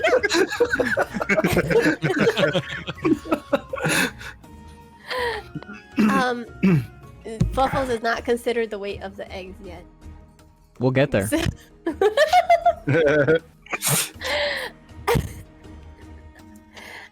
Okay. So can she try eating the rest of her egg? Okay. You return to eating after taking a little bit of a break. How much more of the egg are you going to try to eat? She's gonna try to finish all of it. Okay, make a Constitution saving throw. Constitution. Oh, let's go. Is it the base one? Yeah, yeah. This is the only one. Yeah. There we go. Let me make sure you got that right for the future. It says Constitution, so I don't think saving for the stuff was added. Yeah, it wouldn't add any extra to it. But in the future, Heenan, at the top of your character sheet, there's a block that says saving throws, and you have Wisdom and Charisma checked because you're proficient in those ones. Yeah. So your Constitution is 0 anyway, so it doesn't matter. But in the future, that's where you roll your saving throws from. Okay. Okay. 17. You get about 90% of the way through this egg before you realize I need to stop. I need to stop, or I'm going to puke. Alright. Okay. Well, I think that's enough egg for today. It's not too bad. I didn't waste too much egg. You sure you don't want a bit more? No, I'm good.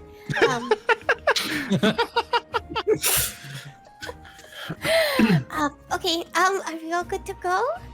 We should probably discuss. We already met with a lady to Histel. We can go see the dragon lady today. Is that okay with everyone? Yeah, Yeah. fine by me. Sure. Okay. Well, all right. We're on our way now. Okay. And she gets off the bench, tries to pick up. Okay, make a strength saving throw. from the saving throw. Yeah. Yep. Let's 20. go, 20. gamer! Let's go. You hop down to the yeah. floor, and suddenly the weight hits you all at once, and you stumble. You go back toward the nearest seat behind you, and you kind of bonk off of it, and then catch your footing and stand. So you can carry it, but your movement speed is going to be halved as long as you're carrying all this. Okay. You're moving slow. Okay. Okay, let's go, everyone. You okay, Captain? Yeah, I'm good. sure? I'm perfect. Yeah. Okay. Just let me know if you need any assistance. I'm sure any of us would be glad to help. Oh yeah. Okay. Thank you so much. Okay, the lot of you depart the guild hall. You're aware that the Dragon Lady can be found at the Elder Dragon Observation Team's observatory, which is on the north end of town. As you travel there, you find that Fluffles is moving much slower than the rest of you. She is... there's a little bit of struggle in her carrying all this weight, but it looks like she is surprisingly strong, and she's managing it. However, it does take some effort for her to keep up with you. Hibiki would whip out his ukulele and play a song for Fluffles to give her some support. Okay. Oh my god. Are you going to use your Bardic Inspiration feat? Yeah. Okay. So Hibiki strums on his instrument, which gives you some good positive vibes. I'll let you make an athletics check to see how well you can. Athletics check. Let's go. 19. Now, if you want, you can add Hibiki's D6. Is it a D6 to that? Let me check here real quick. D6. D6. So if you want, you can add a D6 to it, or you can take the 19. You can save it for 10 minutes if you don't want to use it now. Oh, save it for 10 minutes. I'll use it now. Okay. D6, 2. 2. Okay, so 21. With that, Hibiki's empowering tones manage to inspire Fluffles to move a bit faster, and her pace picks up. You feel a surge of strength as you manage to catch up to the group and keep pace with them. Wow, Hibiki! You're playing it so good! Let's go, Fluffles! Dum, dum, dum, dum, dum. Let's go, Fluffles! Dum, dum, dum, dum, dum. Let's go, Fluffles! Yeah. And So then this- she'll just keep saying that the entire way until something interrupts her. If anyone will. So this now kind of march takes you through the city streets, which are pretty well populated as the day has begun, of people moving about doing work, and many hunters who are suited up to head out to handle whatever quests they have for the day. You eventually do reach this kind of this very tall, thin spire made out of mostly this like dark slate stone. And there are these kind of like weather vanes and other like astronomical, how you say, meteorological instruments kind of hung all over this tower. There are tons of these little like alcoves carved into it for these, like I said, weather vanes and like wind measuring instruments hung in them. And at the very top, you can see there's almost like this overhanging, almost like a dock. It's like a wooden structure that looks as if it's very similar to what you would expect to see at like a harbor, and it creates this kind of scaffolding that kind of curls around the top, like the kind of caldea of the tower. And there's an entrance on the front, but there's also a counter there where you can see that there is a woman speaking with a couple of people that are coming and going. She is this beautiful, gorgeous Wyverian woman. She's tall and quite thin, with almost these, like, she's very thin, like almost gaunt, like maybe a little too thin, but you can see like the elegance that she's carrying herself with gives you no sort of impression that she's in any way unhealthy. She has very, very characteristically Wyverian traits, so a sort of sharp nose and sharp chin, angular features, pointed ears, and she has this pure white hair, and she's dressed in this elegant, very textured dress that looks like it's like mimicking the hide of a scaled creature. And as she finishes speaking with a couple of people by the counter, she turns over and regards you. Is there something I can aid you with? Hello. Yes. We are here to talk to the dragon lady. No, you've come to the right place. Yay! To she that you speak. Oh, hello. Hi. It's nice to meet you. My name is Algray. You can also call me Fluffles. We are the new team that you submitted a request to become a handler for. Oh, actually, the guild reached out to me for that. She. I see. She goes under the counter and brings up a few documents and places them on the table and says, well, yes, well, the Elder Dragon Observation Team very much needs more forecasters. It's a dangerous job, I hope you know. I can aid you in finding you, well, dangerous jobs, but there are no shortage of Elder Dragon sightings that need to be corroborated and investigated. Oh. We would greatly appreciate it, and also the guild would greatly appreciate it, especially if you're able to help us ward off danger. I understand that you're new to the practice, so I will try not to throw you into the deep end early. However, it may so happen that requests that I give you may also require you to investigate a sort of sighting. Oh. Well, we just thank you for considering us, even if the guild was the one that reached out to you. We're still trying to learn about the options that we have. But we wanted to see if we could learn a little bit about the your researcher location. Phyrexis, I think didn't you have do you have a question for her? Oh, no, I'm okay. Oh, okay. You sure? Well, Well, I guess it doesn't hurt to ask. So I was just wondering if you had any regarding A red star in the sky. For the first time after you ask this question, you see that the face of the person hearing it kind of expands in perfect recognition. And she says, you have seen this, then?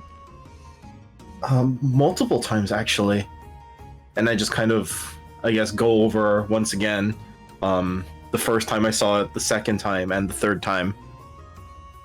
You saw it within the city's walls. Yes, twice, actually.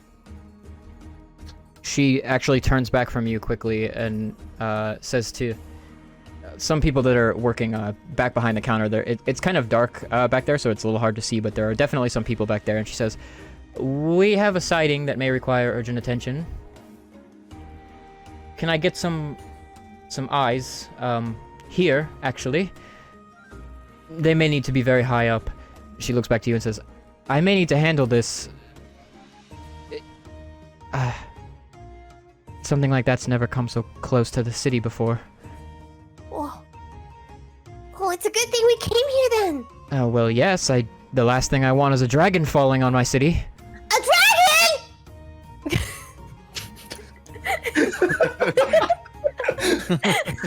Hibiki flies backwards from the captain yelling.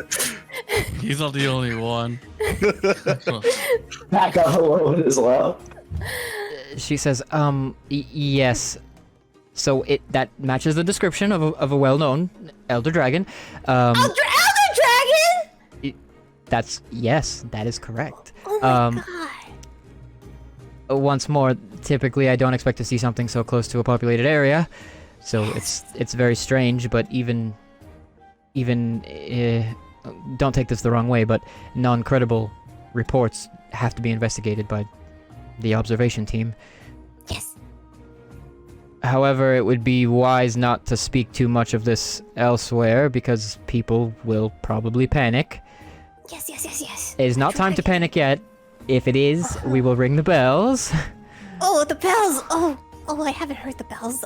Yes, we typically like to not have to ring the bells. Oh, yes, makes perfect sense. I actually have a question. I have another question. Do dragons, do they, like, eat a lot? Like monsters, like, you can eat a lot of them. I suppose you Do are... they eat eggs? No, not the eggs! I suppose you are new to things. Okay, I wasn't expecting to give new hunters a lesson on elder dragons today, but I will. Oh, I'm sorry, yes, but thank you. Elder dragons do not eat at all. They feed off of natural energies from the planet. Oh! And other that living makes things. Oh, of course. However, it's interesting you ask that question, because the elder dragon in question has been known to eat. What? You didn't eat! Oh my god! Has been observed hunting and eating creatures like any other creature out there. Oh, is it just a regular dragon then? We typically don't think of anything as a regular dragon. Oh, it makes sense. It's still being investigated as to why the creature eats, but there are many theories. We're not sure if it eats people. I don't know if I've heard reports that it eats people. I certainly... Eats people? I don't think so. Oh, well, okay. Okay, good. Well, I'm so glad we came here then, Ferixus. That's a big deal. Would you be able to inform me a little bit more on the details of this elder dragon? Well... I think perhaps... She looks you up and down kind of closely and says... I think perhaps the information that you're looking for isn't the kind that I have. Oh. But... if you're looking for it, you might want to go to Cathar. Cathar. It's the Far. birthplace of Wyverians.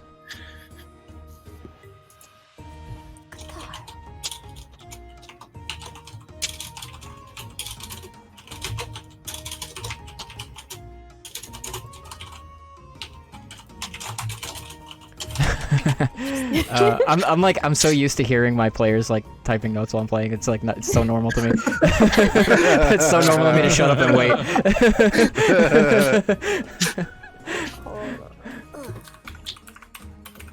Don't when he has to. Somebody has to. Okay, well, oh, yes, yes. Which way would we have to go to head to Cathar? Very far west of here. Over the ocean. Oh, over the ocean. I can't really swim. It's atop a mountain, Heaven's Mount. It's not terribly difficult to access. People visit it and come and go. But your reason for going is a little, well, investigative. But the people there might be able to help you. They typically respond well to those who are seeking wisdom that they hold.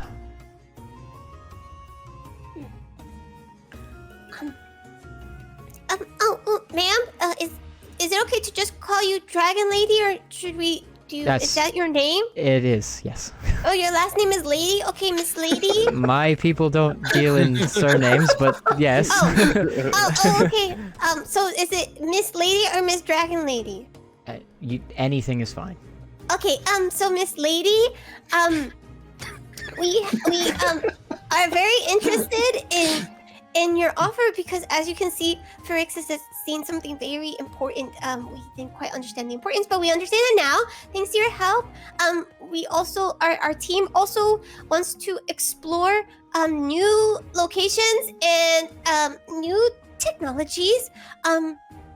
So we are very interested in your request. However, we also received a request from Miss Tehistel. Of the Tempest. What?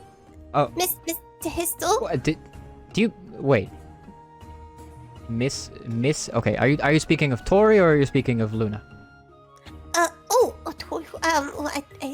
Wait, it's Luna, right? It's Luna. Yeah. It's Luna. It's Yeah. Luna. Miss The nice Luna one. Tehistel. The nice one. Yeah, Miss Luna. Yes, a request. She also is interested in being our handler, but so I would also wanted to ask the question. We're very interested in the quest that the observatory has to offer. So I was wondering, maybe would we still be able to undertake quests by you, or from your research facility, even if you were not our handler? Well, yes, I would very much appreciate the Tempest's help in all that we have to do here. So if I can send quests their way, it doesn't matter who does them. I see. Oh, that's actually really great. I see. I see. Okay. Well, our team, we just wanted to check out different options that we have. We still need to talk about it, but that's great to know. Thank you so much. Of course, the offer's on the table. However, if you're going to be working under someone that will take my requests anyway, my needs are served, I suppose. However, I'm looking for someone that will handle actually tracking down Elder Dragons and dealing with them, and if that's not something that you're up to. Oh, no, we are. It's just, as I'm sure you know, the Tempests have a large pool of experience that we're also very interested in regards to hunting. So perhaps both of our interests can be fulfilled by working through Miss Tehistel, since she will also be able to give us support on difficult missions through her long and storied history as at the Tempest. Of course. Yeah. It sounds right to me. Yeah. Oh, that's awesome. Okay. Well, we of course we still need to discuss this with everyone. But yeah, what do you all think about that? Well, I only had one question, Miss Lady. Which was, if we were to hunt an elder dragon and defeat it, what would we get for something like that? She goes down underneath the counter and shows to you a quest posting. One that requests that a hunter or hunters track down an elder dragon by the name of Teostra. And the reward on offer is 6,400 gold pieces. And it does say that supplies for the journey would be requisitioned by the Elder Dragon Observation Team for any hunter that accepts the request. And she says, well, this is a rather powerful beast. It's a dangerous request, but there are far more dangerous beasts out there that sometimes we deal in handling. More dangerous than a dragon? More dangerous dragons. Oh, okay. Okay, Teostra is perhaps the size of a small building, and some of the largest elder dragons we've ever recorded are... well... perhaps you've heard of the mountain dragon. It is the size of a mountain. Hibiki just nods. Oh. A mountain! After a delayed response. Thankfully, that one is pretty docile. Oh, it's a nice dragon. Nice-ish. I wouldn't recommend getting very close. Yeah, well, people don't like it when they intrude on their houses, so it makes sense. So we kill it from a distance. No, wait, why would we kill it? We leave it alone unless it moves in a way we don't particularly like. That's very dangerous to us. Yes, why would we kill it? It doesn't do anything bad. Or I don't know if it does, but it seems to be, it doesn't sound to be very bad. The Tempests have met it. Perhaps you could ask them about it, if you're interested. Oh, okay. I see. The temp. What do you all think about my questions to Miss Lady here? What do you all think? Maybe it might be give us 1 moment, Miss Lady, and then Waffles is gonna waddle over a little bit away. Yeah, waddle with the eggs on her back. Forgot about that. It's been in my brain, bro. When you Lit. when you finish addressing her, she takes the moment that she's not speaking to you to turn back and speak with the people behind the counter. Okay, everyone, over here. Uh-huh. What do you all think? Maybe we can still work with Miss Tehisto because I'm very interested in her offer, but we can still perhaps ask Miss Tehisto to focus on requests from the research observatory or the dragon research observatory and stuff. Maybe we can ask her to focus a bit more on that if we're all interested in that. Seems like we have. We wanted to go places, and it seems like we have to go over the ocean for one. It seems very interesting. And Ganak, I know you are very interested in technology, but they can see dragons, so I think they have a lot of technology here.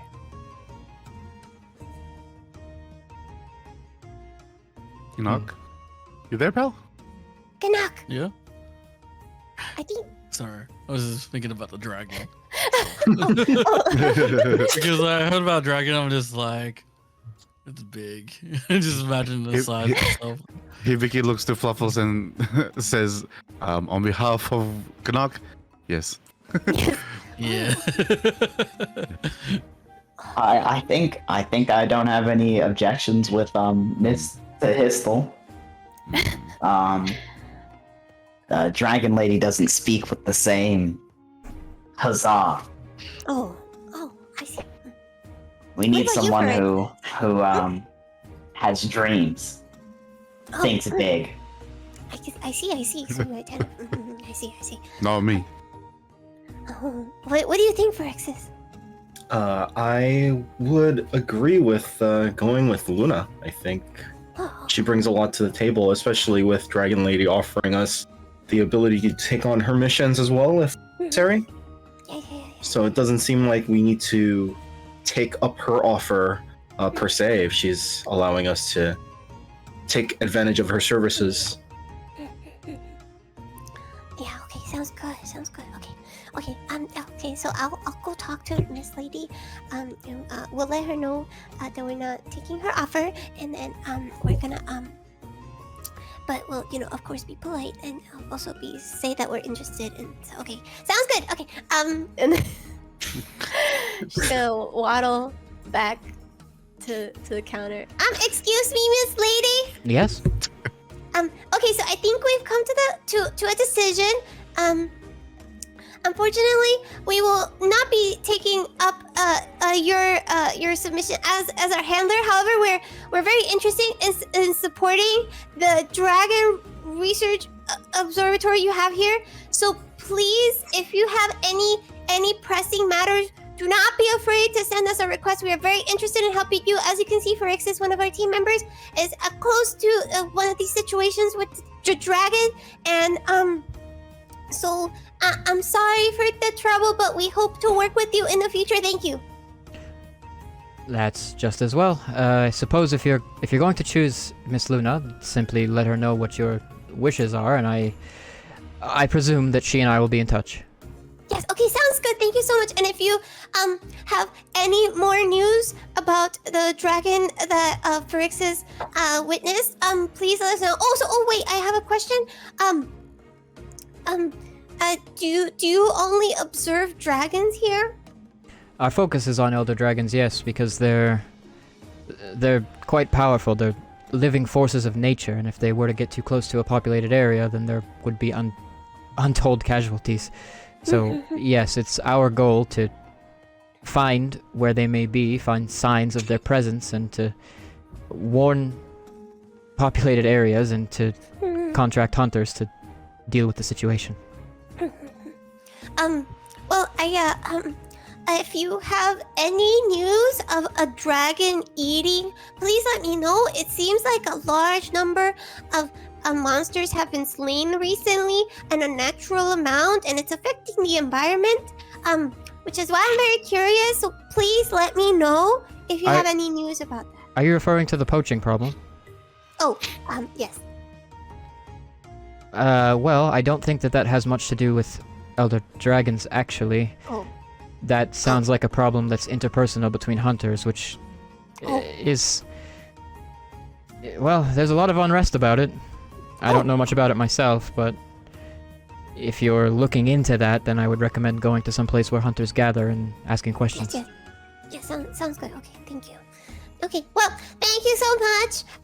We'll be in touch. Thank you. And then she'll turn around and be on her way. Okay. She kind of like retreats through a curtain into back behind the counter. All right. Okay, let's go, everyone. I guess we shall go let Miss Tehisto know of the good news. We might not get as much money as we want, but I believe that we'll be in good hands. I'm with you, Captain. Okay, let's go. Okay. All right. With that, we will take our break now, I think. Okay, sounds good. So everybody is free now to go and take care of whatever you need to do. Get a drink. Use the loo. Have some eggs. You know how You to are all eggs. free now. have some eggs. I'll hang out for a minute Have some and thank some new follows and subs. Gotcha. Ugly stuff. I'm just gonna go to the bathroom. But we'll be back in about Go grab a drink real quick. 5-10 minutes. Yeah. Let me throw up Gotcha. I'll throw up the BRB screen. I'm not going just quite yet though. Yeah. Okay. Okay. So let me thank Nope, the boy. Nope, thank you so much for the 5 gifted subs. Bruh. Thank you so much. I really appreciate you supporting the show, man. Let me thank oh, Cello, thank you so much for the raid. Thank you. I hope you're doing okay, Cello, if you're still here. Appreciate you. No Monique and Scrounger DM. Thanks for the follows. Welcome to the Starscape. Thanks for becoming observers. Actually, Scrounger DM, I feel like I recognize your name from somewhere, but I'm blanking a little bit. But I feel like you and I have interacted in some way before. What's up, guys? What's up? How are you guys doing? I got one? What do you mean you got one, Bucky? I see I got followed by one of those there bots. I guess my bot like Bandit. Sick. Hello. Alright, I'm gonna run Oh, you gifted a sub? Did you? It's not showing up on my feed, but thank you. I appreciate it. Thank you so much. I hope you're doing okay, my man. Alright, I'm gonna run AFK real quick. I will be back very, very shortly, and we will resume where we left off. Alright. I'm back. Oh, wait, I don't think I unmuted Discord. Haha. There we go. Hello. Hello. We're Welcome back back. in it. Oh We're boy. back in it. Hello. Yeah, So I've done Fluffles is something. level 3. Tell me what you've done. Check the Discord, please. Sure. You sound concerned, and it's making me concerned. Oh.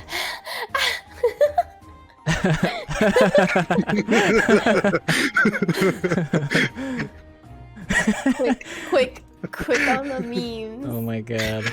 Listen, You the must story share will it. the story will soon. No, everybody. it's great. I'm loving it so far, man. It's great. You need Fluffles, but just put a bunch of eggs on top of it. Summarize today's session: egg and worm. I hope some of the folks in chat noticed me doing a weird jig with my eyebrows while she was talking about the eggs before she got them. You can see my evil plan unfolding. Okay, we don't have that +4 for nothing. It was perfect because I was imagining offering you bacon and eggs and describing to you how big a gargoyle egg is, and then you just ordered eggs all on your own, and I was like, well, she reaps what she sows. It's okay, it's great. I'm happy with my eggs. I need to feed my I guess Fluffles is like, these are my children.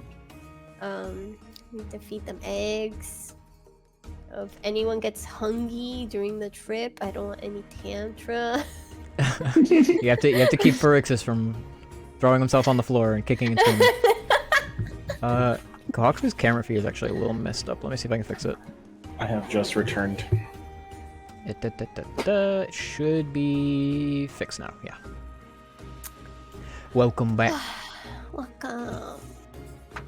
Also, Star, may I post the meme? Yeah, on Twitter? please. Go ahead. Thank you, bruv. You don't have to ask. You can post your shit posts. I was gonna say like Hibiki, Nonk, and Claw shooting dice in the corner, but doing fuck all was good. It's really fun though. I'm having so much fun. Yeah, it's a blast. fun. Feeling like a straight man to the captain's Yeah. Yeah. charades. There's always someone. There's always someone. That dynamic appears in every D&D group. Mark my words. Someone has to wear the clown nose. Okay. What's everyone drinking today? I think you and Nonk are sharing the clown nose back and forth. Let's go. Let's go, bartenders. Hibiki has to bonk everyone on the head. Yeah, it's been fun. I'm excited to see. I want to do something with the eggs. I was like, I was like, if I fail the check, I'm just gonna smash all the eggs. Smash them. I mean, yeah, if you failed that check, you would have lost some of those eggs. They are heavy. Typically in Monster Hunter, one person can carry one of those. Yeah, I remember. I was just like, we got a +4. We can do this. We can game through this. And famously, gargoyle eggs are kind of expensive too. So. An early bird and a worm. Yeah, well, we have one worm, and then we have an early bird in Fluffles. That +4 strength stat coming in clutch. It is. I gotta Clutch as make can use be. of it. Wait, we talking about early birds again? Early worms? Yeah, let's bog down the story another hour or so on that. Wait, whatever happened to the other bottle? Because I was gonna say, if nobody drank it, I want to pack that shit. I'm gonna take that with We me. can say you did. Hey, let's go. I'm gonna use this for later. You can use it to start a fire. I'll say also by now you've kind of come down from it a bit. You got a full stomach, and it's been an hour or two, so you're feeling okay now. Maybe Okay, still a little let's go. wobbly. Nah. If someone asks for the early worm again, He was like, Ellie, well, okay, I'm just gonna pop this bottle out and I'll like take a swig. I'm just Oh my gonna like gosh. pour it in a cup. He's like, what is it? Ellie worm. Yeah. If we see a real worm, I'll feed it to Gnock. Well, if everyone's back, What is it? Everyone's calling me a Gnonk. This is a thing now. I'm just no, like, it's just he doesn't understand. He's like, I think Fuffles has troubles with two consonants in front of each other. it's an advanced That's grammatical a- concept. No, yeah, it's a tough concept. I should call Claw Claw. The law. Claw. Hello. Well, if everyone's back, we'll say we're gonna resume now. So, the lot of you depart from the Elder Dragon Observation Team's observatory at the north end of town, back out onto the streets of Solgar. Where do you wish to go? Okay, so we should head post haste to Miss Tehistel, and let her know the good news so we can get started on our work. Are we all? It's been a little bit of a trip. Is anyone hungry? Do you have anything you want to do before we go? I guess what time is it right now? Just ate. It is. It's probably about 10 a.m. It's like a snack. All of these are guesses, by the way. You don't actually know exactly what time it is, but using the sun. Nonk had 2 sandwiches and 2 eggs. Oh Nonk yeah, you is did. okay right now. Yeah, you ate good. Okay. Yeah, my Okay, sandwich really filled me up. Yeah, Oh, my oh. my stomach's still filled with beans, so I'm good. Oh yeah, because the bean forest. Okay, so let's go. Exactly. Okay, so a lot of you proceed to Tempest Hall. You know where to find it. As you proceed inside, you find that there are probably about 40 people inside the hall, where upon the stage there is a new act being performed. This one is quite a bit different than the last one that you saw. I nudge Vicky. I'm like, yo, is there a new person? They got that hack out of there. Let's go. Ooh. So the room is fairly dimly lit like it was last time. However, on the stage, there is a pair of performers. One dancer, this dark-haired woman, about medium height, with these long streaks of bright red that glisten within her very straight locks. She's dressed in a flowing dress that kind of scintillates between this dark abyssal blue and this vibrous red-orange color. And it's pretty clear to see from where you are that in place of normal human ears, she has these kind of fin-like appendages. And she has these very, very sleek-looking fin-like wings that are about medium-sized with this membrane that connects down toward her lower back where she has a matched webbed tail. And as she dances, you see these ethereal images of waves rising up over the walls and crashing in the corners. Water that appears... to you, it looks very, very real. The stage flooding over with water that casts out over the edge and kind of disappears before it touches the floor, denoting to you easily that it is an illusion of some kind. As she dances, her gestures go from low to high as she beckons the waves up the walls and then into a falling motion which darkens the colors of the images and spreads a murky haze over the theater. And along the halls, you can see that this dance is kind of telling a story of some kind of person or creature that swims with the waves and then it sinks beneath them into the abyss below. Beside her on the stage, there is a musician. He has this light brown hair neatly tied up in a bun, and his attire matches hers. He's wearing a tunic with a finned lapel, and he stood before an instrument that appears to be made of metal, iron, or steel. It's a half-circle-shaped pipe which dribbles water from 24 or so holes into a basin before it, and his fingers dance over the holes, plugging up the flow of water, which issues a sound much like that of a wood instrument. A light tone with a stem that sounds similar to one produced by sort of the... if one blows into the neck of a bottle, an empty bottle.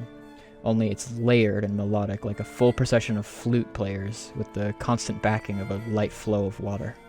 And beside him, there is a violin which is actually floating in midair that appears to be enchanted to play magic by itself in accompaniment.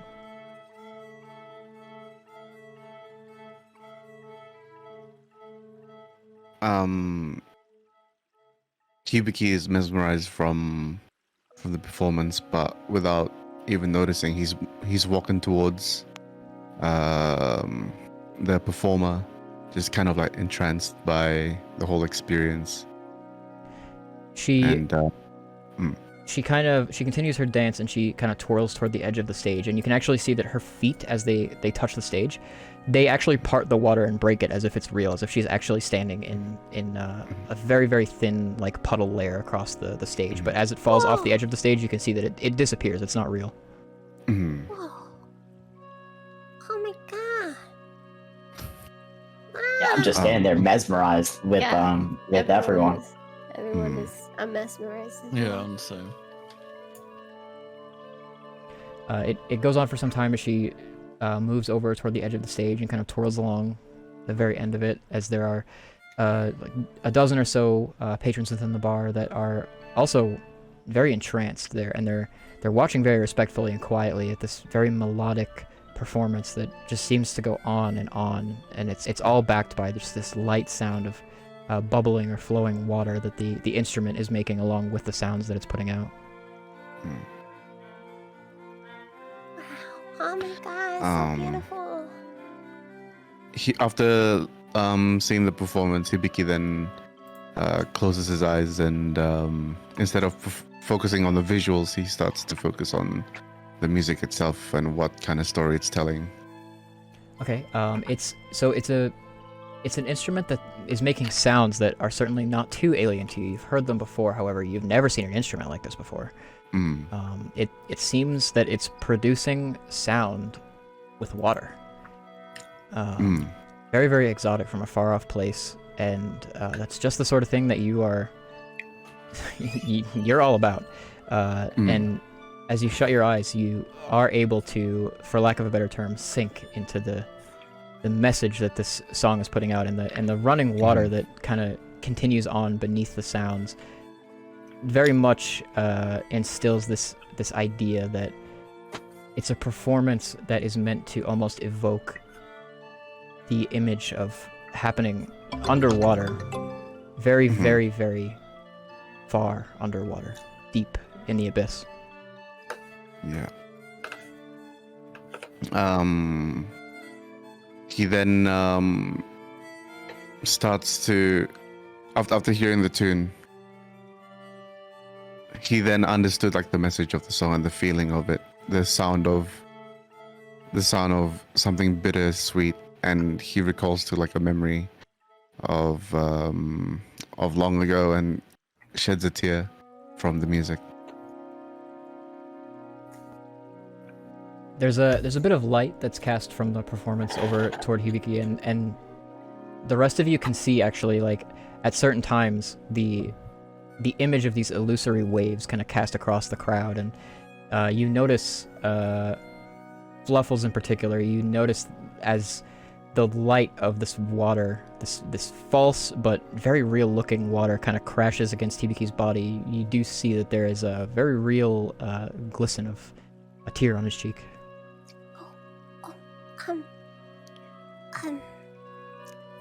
And then Fluffles just puts a little paw on his hand. Are you okay? Hibiki opens his eyes abruptly and then looks to a worried Fluffles and gives them a warm smile and a pat on the head. Yeah, I'm fine. Just enjoying the music is all. Okay. And then Fluffles is just gonna hold on to his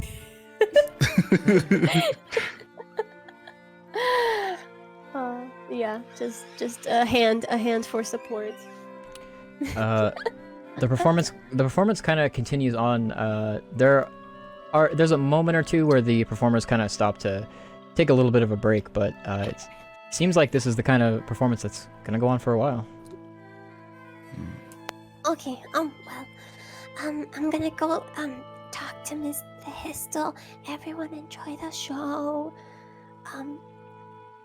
And she'll move away from everyone towards I guess the bar counter where they had met Miss Luna before.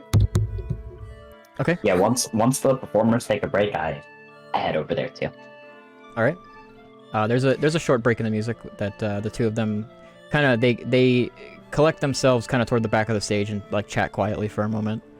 Okay. Yeah, I follow Fluffles. Okay. Luna is behind the bar with the same person that assists her there working as well. Yeah, Fluffles is noticeably a bit more chill than their previous encounter. Mr. Histel, hello, good morning. Good to see you again. It's good to see you. I think we have come to a consensus, and I think we would like to formally request you to be or accept your offer to be our handler. Wow. I'm elated to hear that. Yeah, I'd be glad to serve you in that role. Oh, thank you so much. Yeah, we're very honored to have you be our handler. Thank you so much. And we look forward to your support, and also to we hope to support you as well. Thank you. Of course. Well, So do we like sign somewhere or like? yes, we do. She says, just a moment, and she leaves the bar and disappears for a while.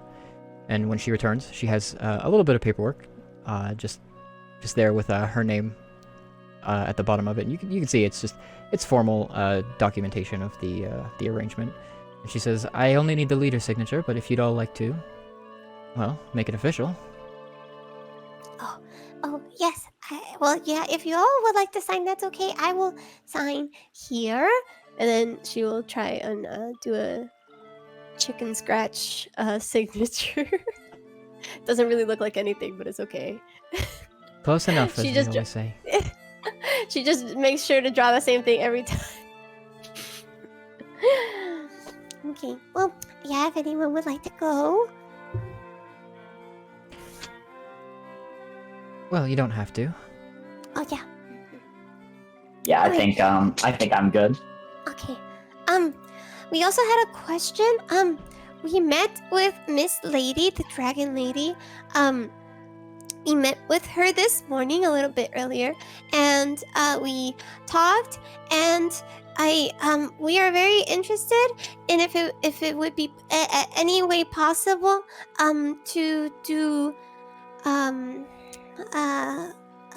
quest from the Dragon Research Observatory. We're very interested in helping them do more research, and also since we mentioned before we would like to travel and things like that, we gathered some information from her. It seems like she has some work for us. Of course, we trust your judgment though, so if you have any objections or other suggestions, please let us know. Well, I suppose I shall take all of that into consideration in deciding what kinds of jobs to present to you. I think it would behoove you to handle some smaller time things before tackling investigating Elder Dragons, because I could take a request from the Elder Dragon observation team to investigate a tropical storm, and you could end up maimed by a dragon. And Yes, that makes sense. That makes sense.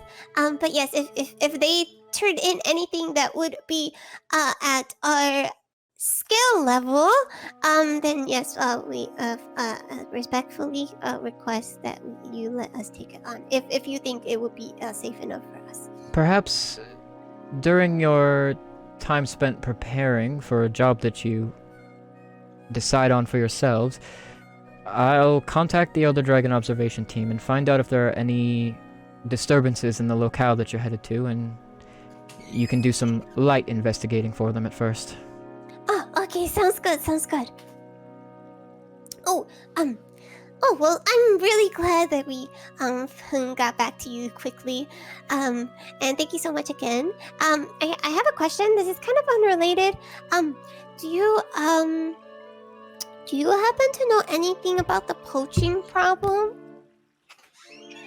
Do I know anything about the poaching problem? Well, I know that it's happening.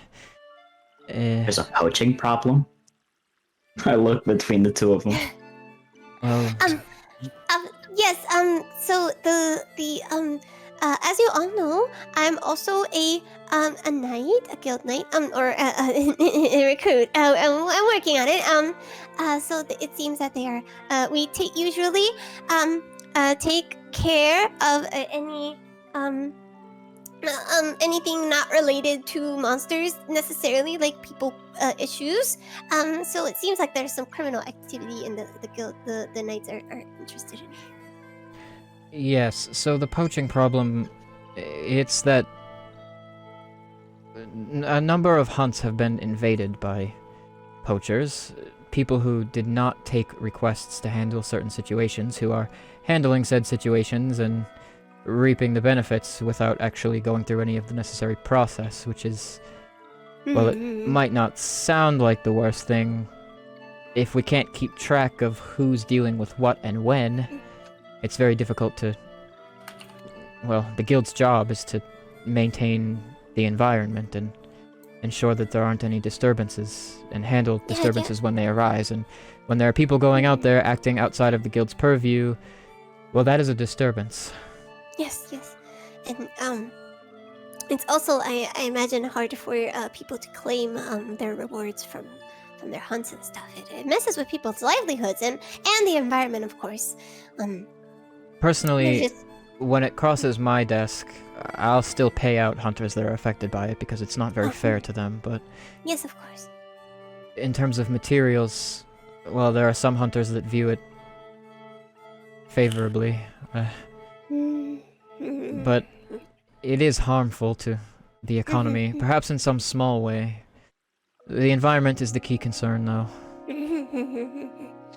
You know, we always Fuffles turns a little bit to the group that came with her. And you know, as hunters, we always need to strike a good balance between our needs and nature.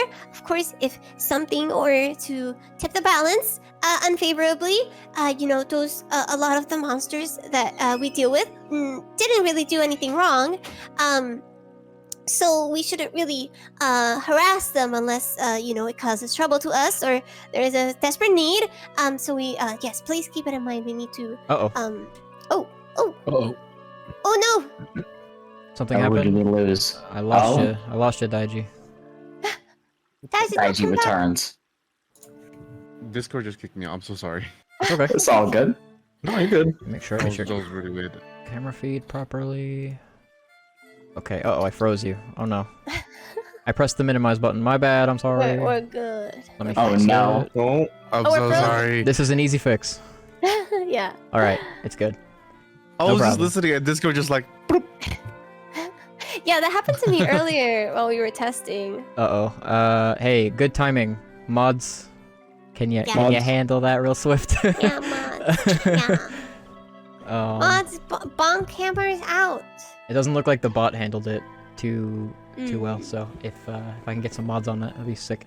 Etoy, so, Us is back. I appreciate you, Daiji. Looks like the bot's kinda handling it. So anyway, thank you, Raven. Yeah. So Fuffles will just recite, I guess, basic information that hunters should already know. Yeah. I suppose. So Luna kind of crosses her arms and says, "Okay, well, I wasn't entirely expecting to have to dip my toes into this problem, but if you are a guild knight, then I suppose I'm going to have to, well, help you with it." Oh, yes. Well, you mustn't. Don't trouble yourself too much with it. No. but You if- guys are my problem now. I'm sorry for being a problem, but I mean Yeah, problem in the well- most loving way. loving. Oh, of course. Okay. Okay, thank you so much, Mr. So, I'll look into it the way that I can. I suppose I would suggest you speak with some other hunters and find out what they know about it too. okay. I guess Tempest Hall is a good place to ask around. Okay. Well, yeah. That was all the. I thank you for answering my questions, and thank you for listening to us and being our handler. Very excited to work with you. I'll go ask some people around. When you're ready to decide on a quest you'd like to do, let me know. Oh yes. Oh, do you? We decide now. If you'd like, I can show you what we have. Oh yes. Actually, that might be. Is Hibiki with us, or is Hibiki still? I'm still at the performance. Okay, So am I'll go get Hibiki. And All right, I'll take a look at them. All I'll right. go get Hibiki and Ganak. I'll go get them. 1 second. Should then- be in your journal now. There's a list of quests there. Oh, Ooh, cool. okay. Oh, that opened up automatically. Yeah. Cool. Okay. Uh, I'm gonna. Fuffle is gonna go tap Hibiki and Ganak and explain quickly the situation and stuff. Yeah, we're gonna go pick a quest now if you would like to join us. So just for Right. clarification, the star level difficulty, right? It would be, yep. Yep. Okay. Understood. The quest that we did, what star level was that? 1. Hmm. Interesting. Okay. Yeah, I look at Mr. Histel. Say, do you have anything bigger that we could fight? Certainly I do. I presented you with, I presented you with what I believe is within your means. Ah. I don't want you to die. No, yeah, that would be not good. Hmm. After notifying Hibiki and Knock, she'll come over, sit on a bar stool and grab an egg while she looks through the quests. Cracks open a warm egg, with the boys. Okay. It's not warm anymore, it's cold. Yeah, this is a cold egg. It would be a room temp egg. Maybe. So yeah, I look through these and I'm like, so we heard about this monster. It's called Teostra. How many stars would that be? Her jaw kind of drops a little bit and says, I'm going to inform you that monster is colloquially called the Emperor of Flame. But like, how many stars? It causes Like- volcanic eruptions. Yeah, but like, how many stars is enough to cause volcanic eruption? It Bloodthirsty. chars the flesh and muscle from bone. Yeah. Answer the question. You need to figure. I would rate something like that 10 stars, perhaps.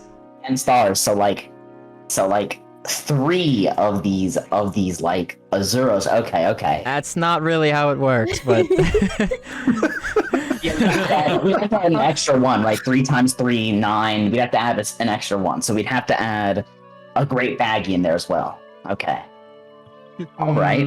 Okay, I've never done monster math like this, but once more, Arzuros is likely to, I don't know, leave you with a nasty cut. Teostra will literally char the flesh from your bones. Huh. All right. Well, what's the Azuros class?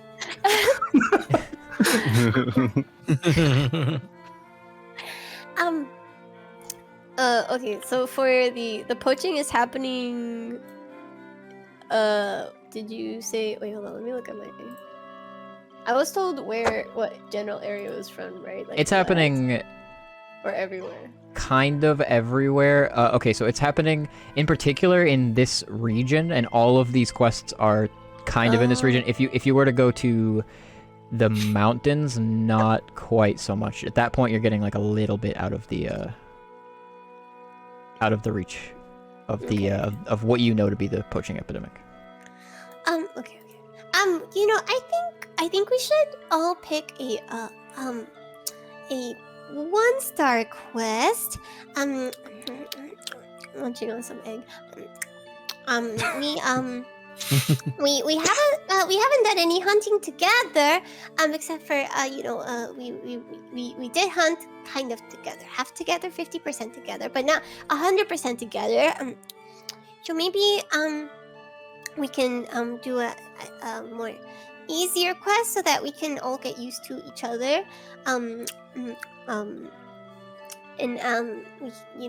Yeah, that's what I think.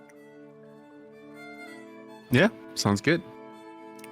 What about this 3-star Yankoku quest? I wouldn't recommend that because I wouldn't recommend it. All right. I'll go back to the drawing board. All right. Now, I just noticed that there are a few of these quests in the same locale. Would it be possible to take multiples at a time? Well, you could. The thing is, typically, at the time at which I would have you depart for a quest would be when I can confirm that the monster that you're seeking is within the locale. So if you were to take multiple within the same locale, it could mean you have to wait there for some time to scout when the next monster on your docket may arrive. Hunters do it. It's called marathon hunting. It's a little more difficult, but certainly rewarding. Very intensive.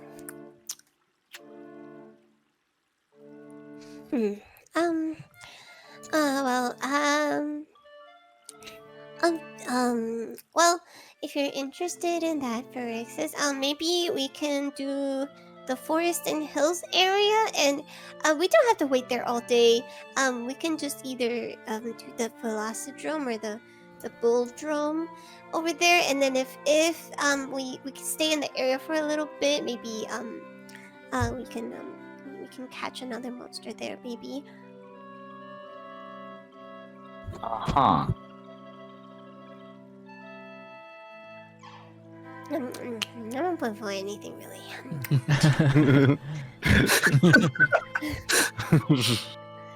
But like, didn't we do a 1-star quest and like that one was like easy peasy, right? Phyrexius and Knock. It was okay. Easy peasy, yeah. But I feel like I'm on the captain side for this one. I feel like before we get into the nitty-gritty quests, we should get to know each other more in the battlefield, you know. Oh, Yeah. All right. yes. While you're talking, the music kind of winds down, and then there's some light applause, kind of quiet applause that matches the energy of the performance as the performers leave the stage. Oh. I guess we can go with the bull drum. The Bulldrome. Oh. I guess. The Velocidrome is also 15 GP more. We can do that Maybe. too. Have you fought a Bulldrome before? Is it easy? Are you asking Luna? Oh, I'm asking a Claw. No. What's a bull drum? I don't know. Satan. Oh, A demon from the Nine Hells. Oh no. It's easy enough. It's okay. Well, we can go for the Bulldrome first, and then if the Velocidrome happens to show up near, even like a couple hours or before or after, we can do that. What do you think about that? What do you think, Phyrexius? I am okay with that. Sounds like a good plan. Yeah. Knock. Ah, yeah, good one. Okay. Fight Master, he just doesn't care. He's like, yeah. Monster He doesn't technology. understand his complicated talk. All right. Well, I think we have made our decision, Mr. Histel. So, yes, you can put us down for Rushdown Havoc, and perhaps if we are able to catch the slashing fangs at the same time. Do we have to like commit to it? Do we have to stay there all day if we try to take on two quests? You don't have to. If you take a quest and then you decide not to finish it, there's a small fee for that. But Oh, how much is the fee? let's see. In the case of a 1-star quest, it will probably be no more than perhaps 10 gold pieces. Oh, do you think the Velocidrome will stick around the area, or do you know generally their patterns? Well, they're tricky beasts, but usually they find a hunting ground with their packs and stake it out. Pack. Yes, it's a Velocidrome is the leader of a pack of bird wyverns. Oh, wyverns. Oh, okay. Boldrome well, are more nomadic creatures, so if I were to send you there when we're confident that that's where you'll find it, I would say you're more likely to encounter the Velocidrome than the Boldrome on any given day. Well, might be more convenient than we thought. Okay, if we all agree to split the penalty if we do not hunt a Velocidrome, I am willing to take both quests. For me? All right. I'm done. Okay. Well, Yes. that settles it. Sounds good. All right. Well, we'll take those 2 quests then. All right. Well, you can spend some time preparing, get all of your affairs in order, your equipment and all, and I will arrange for you to depart for Forest and Hills with both quests in tow. Yes. Okay. Great. Sounds good. I would say Woo! meet up for that departure 5 or 6 days from now. Oh, okay. Sounds good. Okay. Well, that settles then. I'm glad we. Oh my gosh, everyone! we just picked our first quests as a team. Quest. So Looking exciting. forward to it. Woo. Yeah, I'm looking forward to it. Oh my gosh. I'm more excited to the travel, but yeah, I'm keen. Well, we won't be going too far for this one, but it's a new area. Good to explore. Good to How explore. far is this place? It's it'll take you a day or two to get there. Huh. Alright. Oh, okay. Well, all right. Team, get Hex a pet name pending. We're good to go then. Thank you so much, Mr. Histel. Of course, and I'll get in touch with the Elder Dragon Observation Team and find out if there's anything that needs to be investigated, disturbances in the area. Okay, sounds good. Yay. Hmm. Okay. Oh well, I think I'm done with my egg for now. I think I'm done with my egg for now. So she'll put the half-eaten egg, as much as she can into the bag. Okay.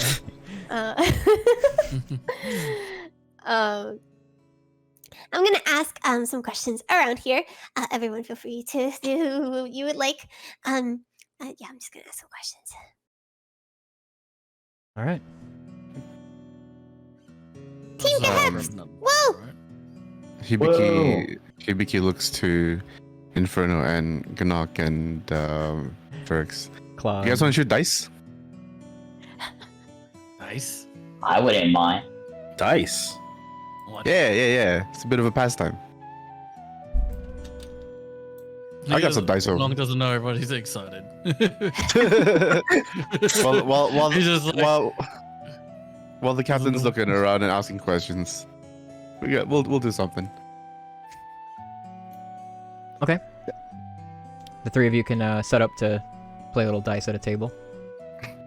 Oh no, we we ain't playing on the table. We squatting, Oh, okay.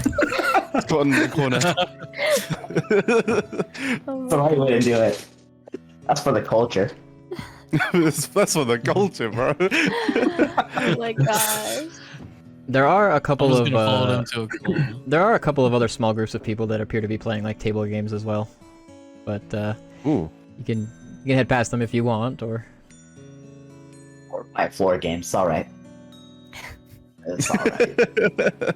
Floor games. As Hibiki is kind of grabbing, like sorting out the dice in the cup, it looks to Ferx and asks them like, "Hey, you okay with everything? You seem a bit more relaxed today, so that's good. But just wanted to check up on you." Oh, yes. I did get a bit of information, a little bit of research on my own last night, and it seemed, I'm a little less nervous regarding the red star in the sky.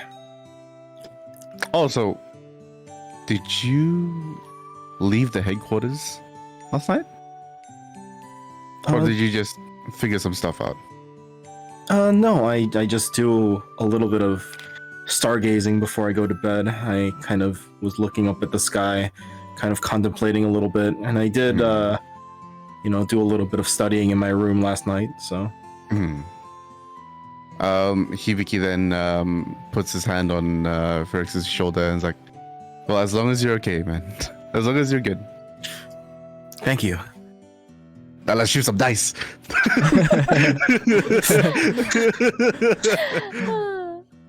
okay. Fluffles, what are you gonna do? She will, if there is a table with more than one person that looks like a hunter, she will approach them. What is in the area? What is Okay. what she see? Roll a d10 for me. A D10. Okay. D10. Okay, so the table that you end up at, there are two hunters seated at it. They look rather young-ish, young adults. There's a boy and a girl. The boy is thin with this sort of faded blonde or like beige-colored hair, and he's dressed in what looks to be kind of like a finer clothing style, like this kind of brown suit jacket. But it's pretty unkempt looking, like his tie is out of place and his buttons are undone. Almost kind of like lazily upkept. And then the girl is actually a little bit stronger looking. She's got like a lean build, and she's geared in this medium armor that is like made up of chainmail that looks to be made of scales of some sort. And she wears her short, fiery red hair in a bob cut. And she wears this like thick, heavy pair of goggles on her forehead. The boy is... he's got a book in front of him, but he's not looking down at it. He's staring across the table at the girl accompanying him, who is absolutely devouring a giant, like, leg of turkey or meat of some kind. She's just absolutely going to town, like, sloppily, noisily eating while he watches on. Anime like, meat. Yeah, anime meat. Monster Hunter meat. Anime meat. He's looking on. He looks a little bit annoyed, like he's seen this all before. Hello, excuse me.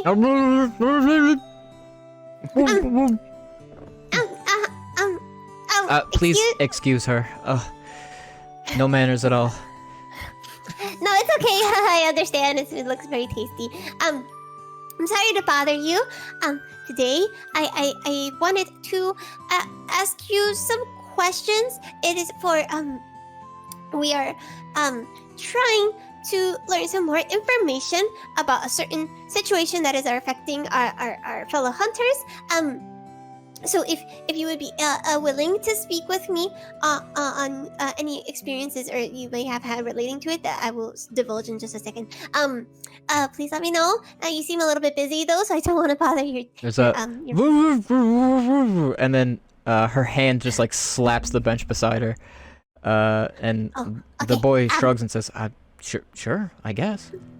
Okay, so she'll crawl onto the bench, crawl up there. Okay. Thank you so much for working with me. So- a leg of meat ends up in your hands in a Oh, moment. thank you. Oh, thank you. I'm a little bit full, but thank you. Smells really delicious. She just had some egg, so she'll take it out and put it next to the girl. You can have some of There's my a- egg.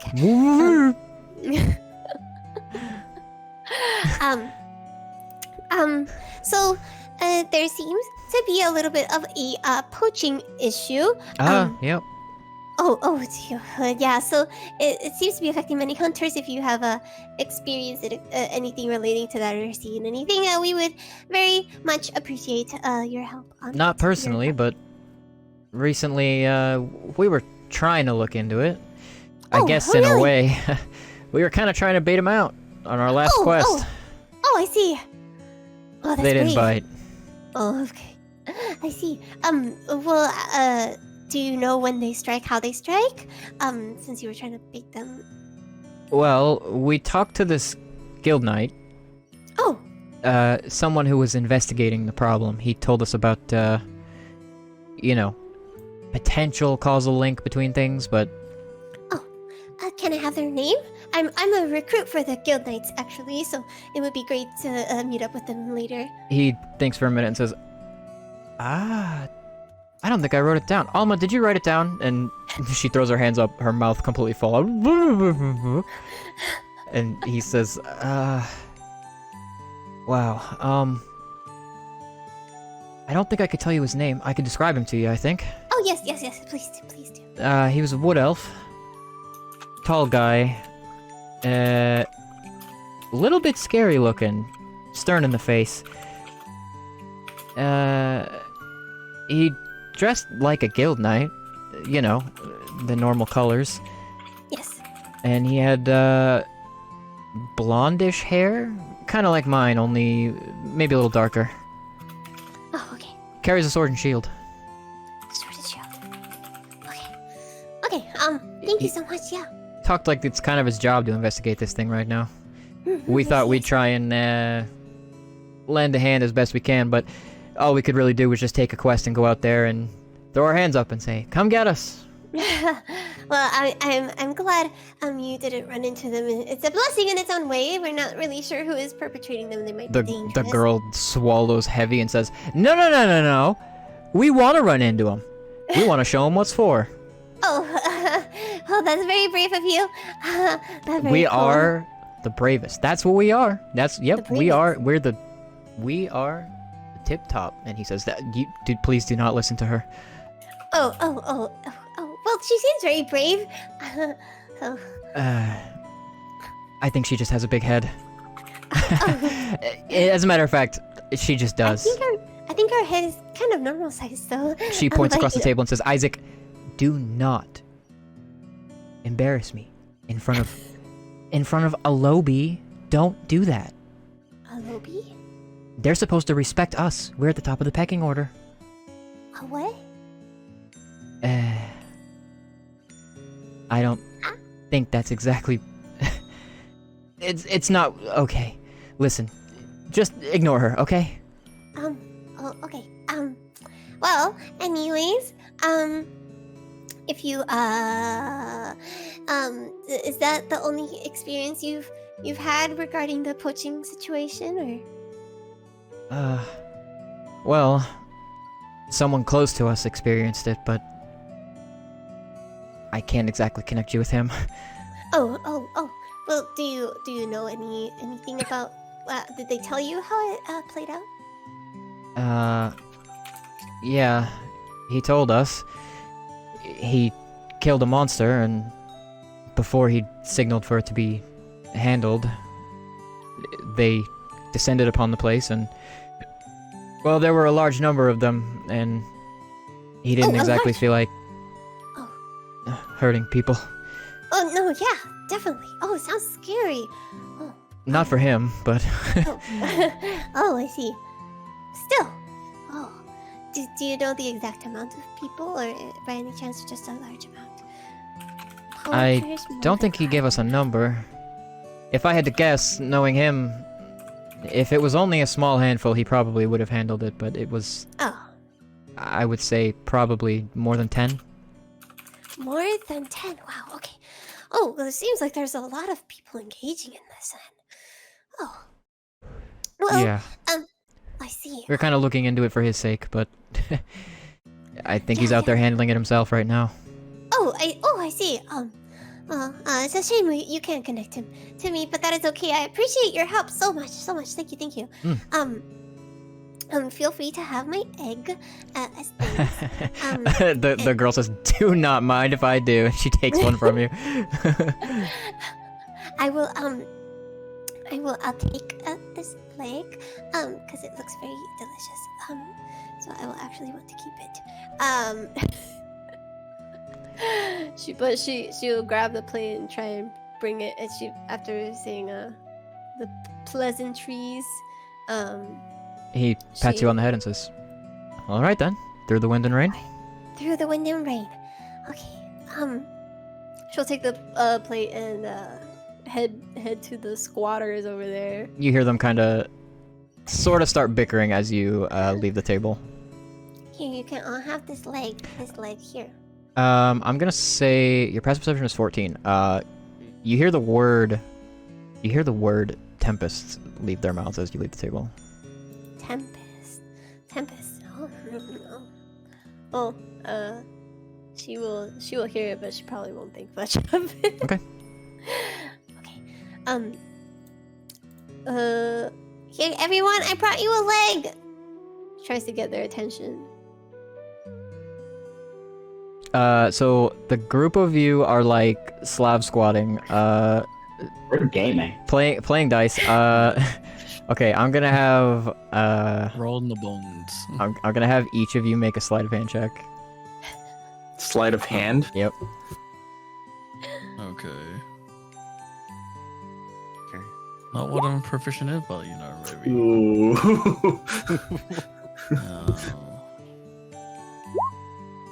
Wow. Wow, these rolls. Somehow, at the Oh end of my all of it, God. Nunk comes out victorious in your dice game. He walks away a little bit. His pocket's a little bit heavier. He took some of your gold in the dice game for sure.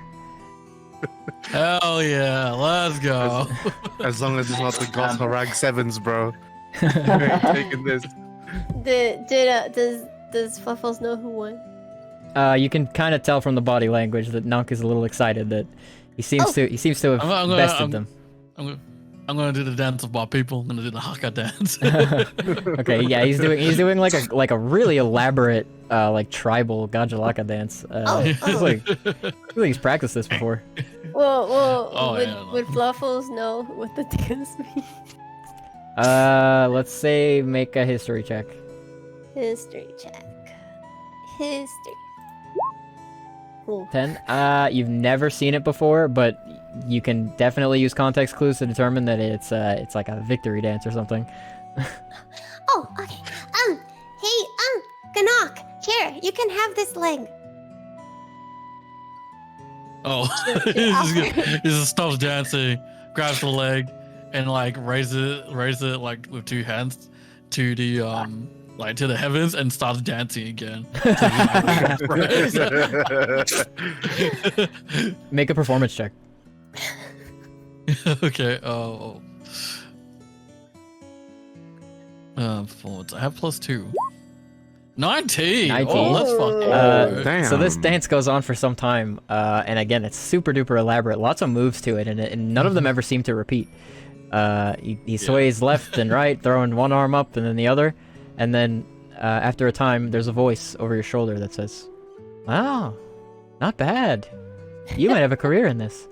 As the woman who had been performing on stage and her musician Whoa. step over behind you. Oh my God. It's like, you like dance? I do. I It do. just looks. There's like you can't see it, but there's like a fat grin going on. He's like, dance of my people. It's humble, but we all started out humbly. Wow, that's big praise coming from this lady. So this is the lady from before, right? Yeah, the dancer from the Like, stage. who was dancing. dancing with the water. He's like, your dance also very pretty. It's water. Well, He's like, I usually use dance with fire. I'm flattered. Water is very, very important where I come from, a symbol, so Oh, a little different, but that's so cool. just the same. It was nice to see a dance from another culture. It's like, nice to meet you. He like puts out a hand. Nice to meet you. Nonk is nonk.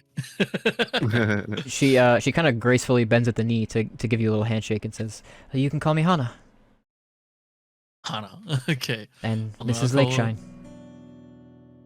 Hana and Lakeshine. I'm gonna put this down as my notes as dancing water ladies.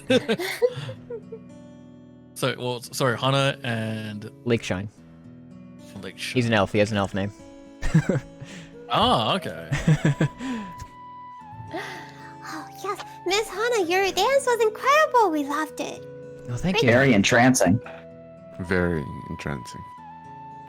It's well, it's a tribute to an elder dragon that my people have, you could say, looked down to for some time, as it lives deep within the ocean. Oh, Elder dragon, you say? Yes. I suppose that would mean you have a special interest. Well, there is one specific elder dragon that has piqued my interest over the past few days. Well, I only know very much about just the one. My people aren't hunters, really. oh. Are they dancers?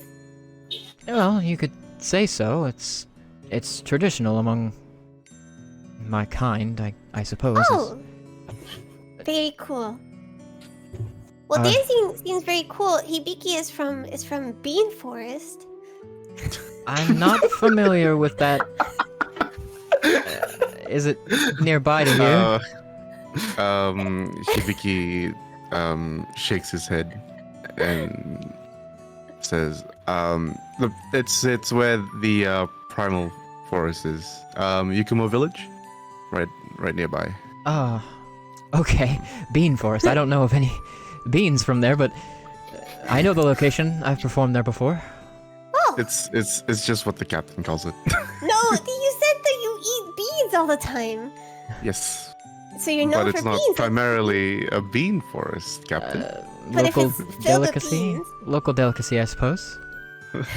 I guess you could say that. Well, but you said you've performed at Yukumo village. yeah, I've performed almost everywhere. Everywhere. I suppose we've been traveling a long time. This is one of the better places, actually. Okay. I find this hall to be calming. It's lavish, but the people here tend to be reserved, and the atmosphere is kind. Hmm. Yeah, it's a lot more quiet than what I'm used to. Really, I'm used to rowdy drunkards. You know. Well, this is certainly my preference. Hmm. Does that make you a performer then? Yeah. I used to be a part of a traveling band of bards. But although we only stayed in Yukumo village, and that's where I honed my singing and ukulele playing abilities.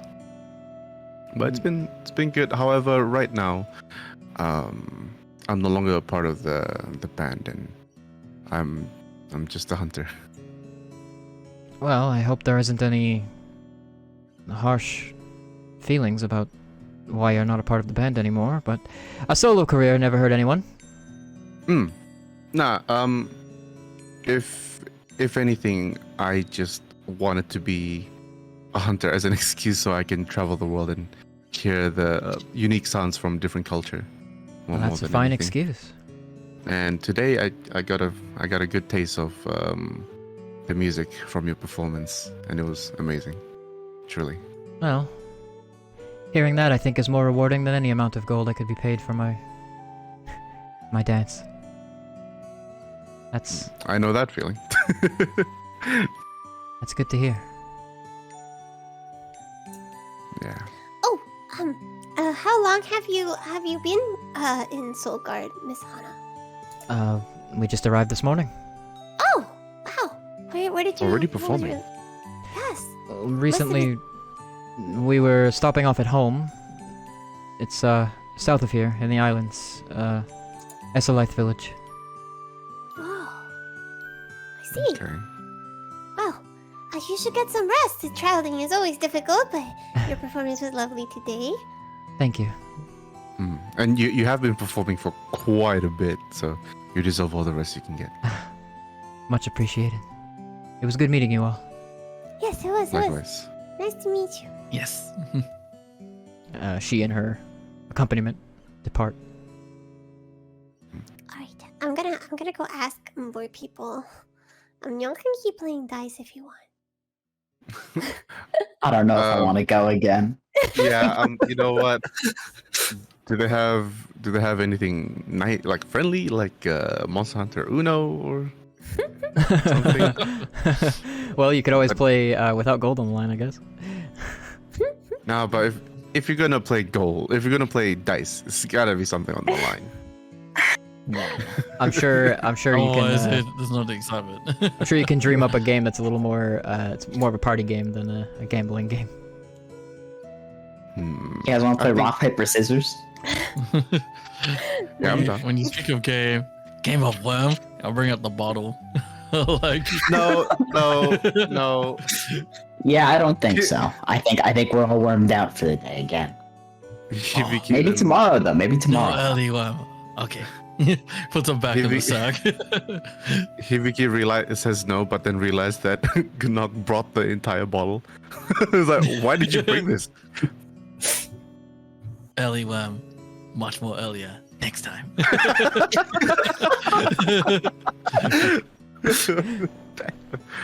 Alright. Just be careful with that, buddy. Fluffles, what are you thinking of doing?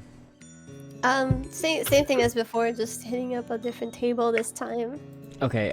This time I'm just gonna have you make an investigation check. Okay. Investigation. -1. Okay. 5.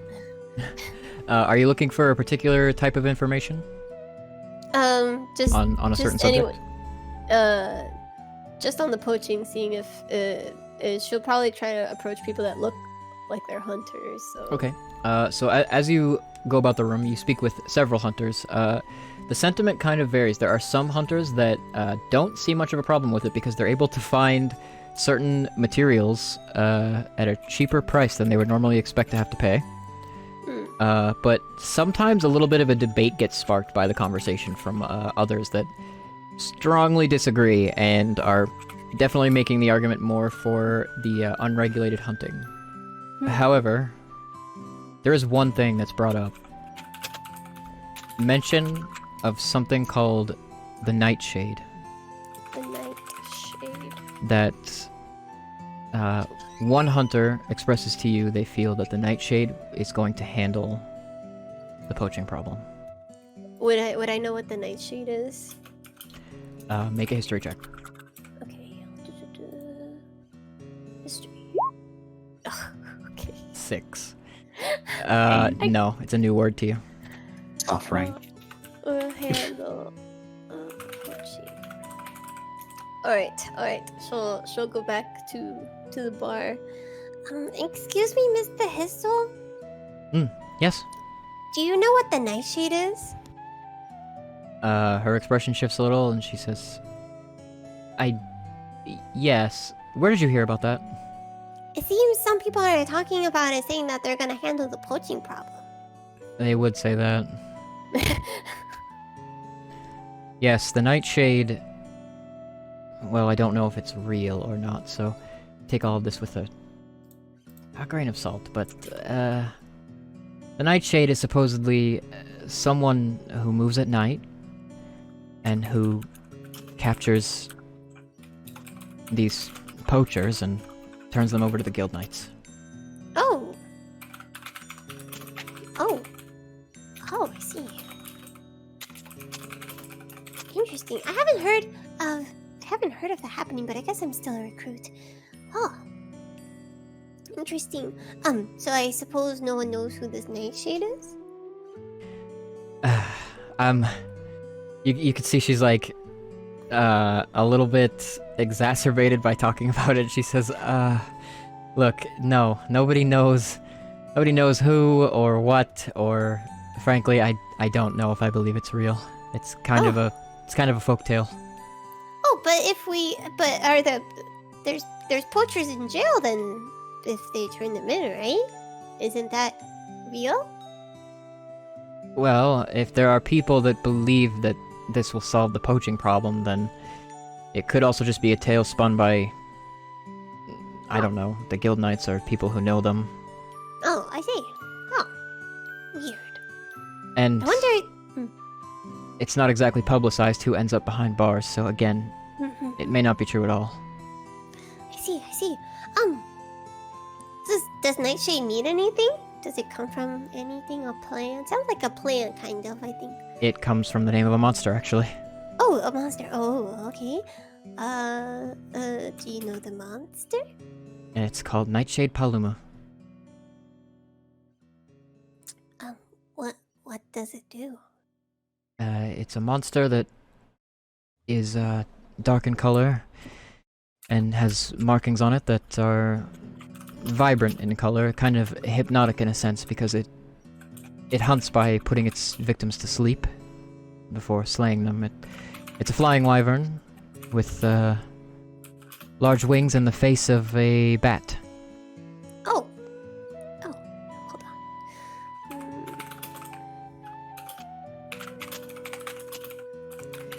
I see. That's a weird name. Yeah. A masked vigilante naming himself after a bat. It's very strange. Yeah, I see. Wow.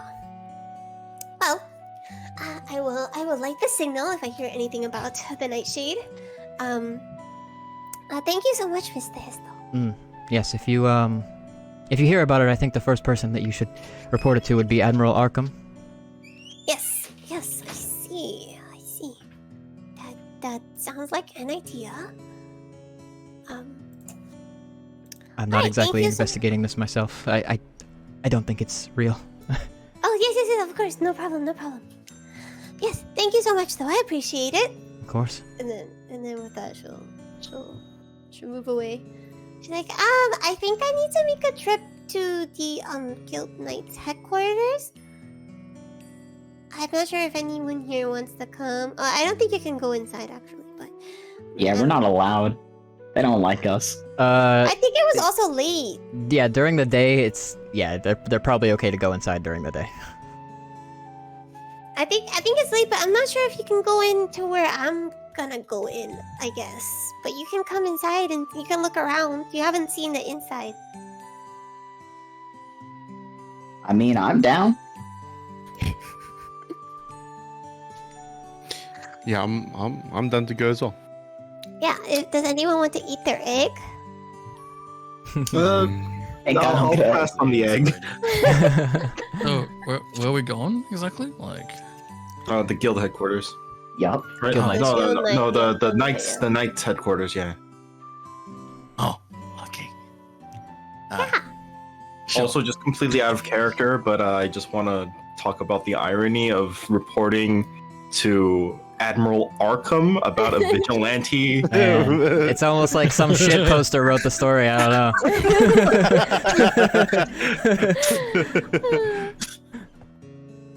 All right.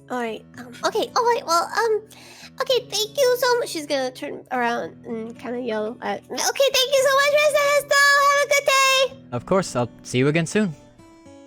And then we'll head out on Okay. our way. Alright, so you can proceed out to the Guild Knights headquarters. As you get there,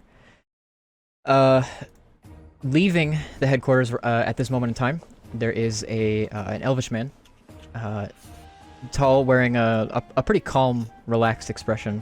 Or he does have like stern features, but he looks like he's thinking, and it's cooling his head. You know, he looks like a thinker of a man. Does he have blondish hair? He does. and is tall. Yep, he matches the description.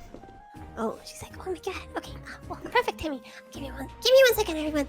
Excuse me, sir. He like perks up and turns around to face you and says, yes? Hello. I'm sorry to bother you. Are you perhaps a guild knight? He looks down and he is fully uniformed in Oh, never guild mind. knight Don't attire worry and about says, it. well, yes, I am. Is there...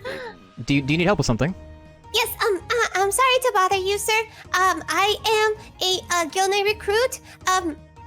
But I was trying to look into the poaching situation, and I heard that you might have also been looking into it.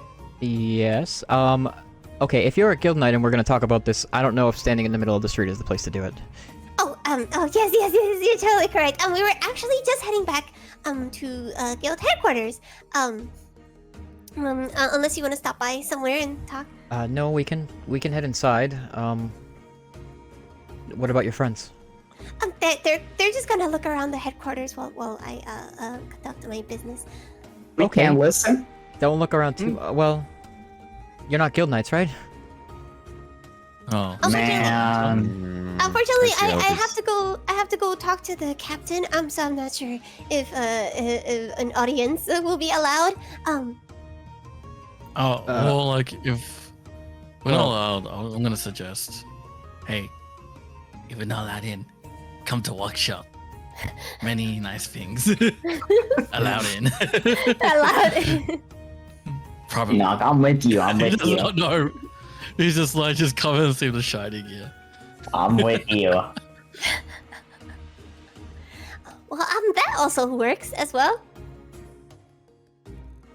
Okay. Okay, So the rest of you can depart as this man leads Fluffles into the Guild Knights HQ. He takes you into sort of like a conference room that's like parallel to the captain's office. It's not currently being used, but it has this nice long table, and it's very, very, very decoratively furnished with lots of shelves and with bits and bobs on them. He closes the door behind him and says, "Okay, so how can I help you with this issue?" Yes, sir. So sorry for bothering you while you were out and about. I really appreciate you taking the opportunity to talk to me here about this situation. I am still a recruit, so there are many things I don't know, but I'm doing my best to help the guild knights with this poaching issue. I talked to some hunters that said that they had talked to you before about the poaching situation and that you were looking into it. So I wanted to see if there was any information you could share as well, and if I could ask you some questions. I've been looking into it on my own for a while. Well, I mean, the captain asked me to, but Oh, I've been heading up... perfect. Oh, the captain also asked me too. Oh, well, that's great, because there's a lot to do, and it's hard to handle alone. Oh my gosh. What's your name? I am Elle Gray. But you may call me Fluffles. It's a pleasure to meet you, sir. I'm still not a knight. I'm just a recruit. But thank you for having me here. He shakes your paw and says, I'm called Artius. Artius? Artius. Artius. Okay, thank you. Artius Mead.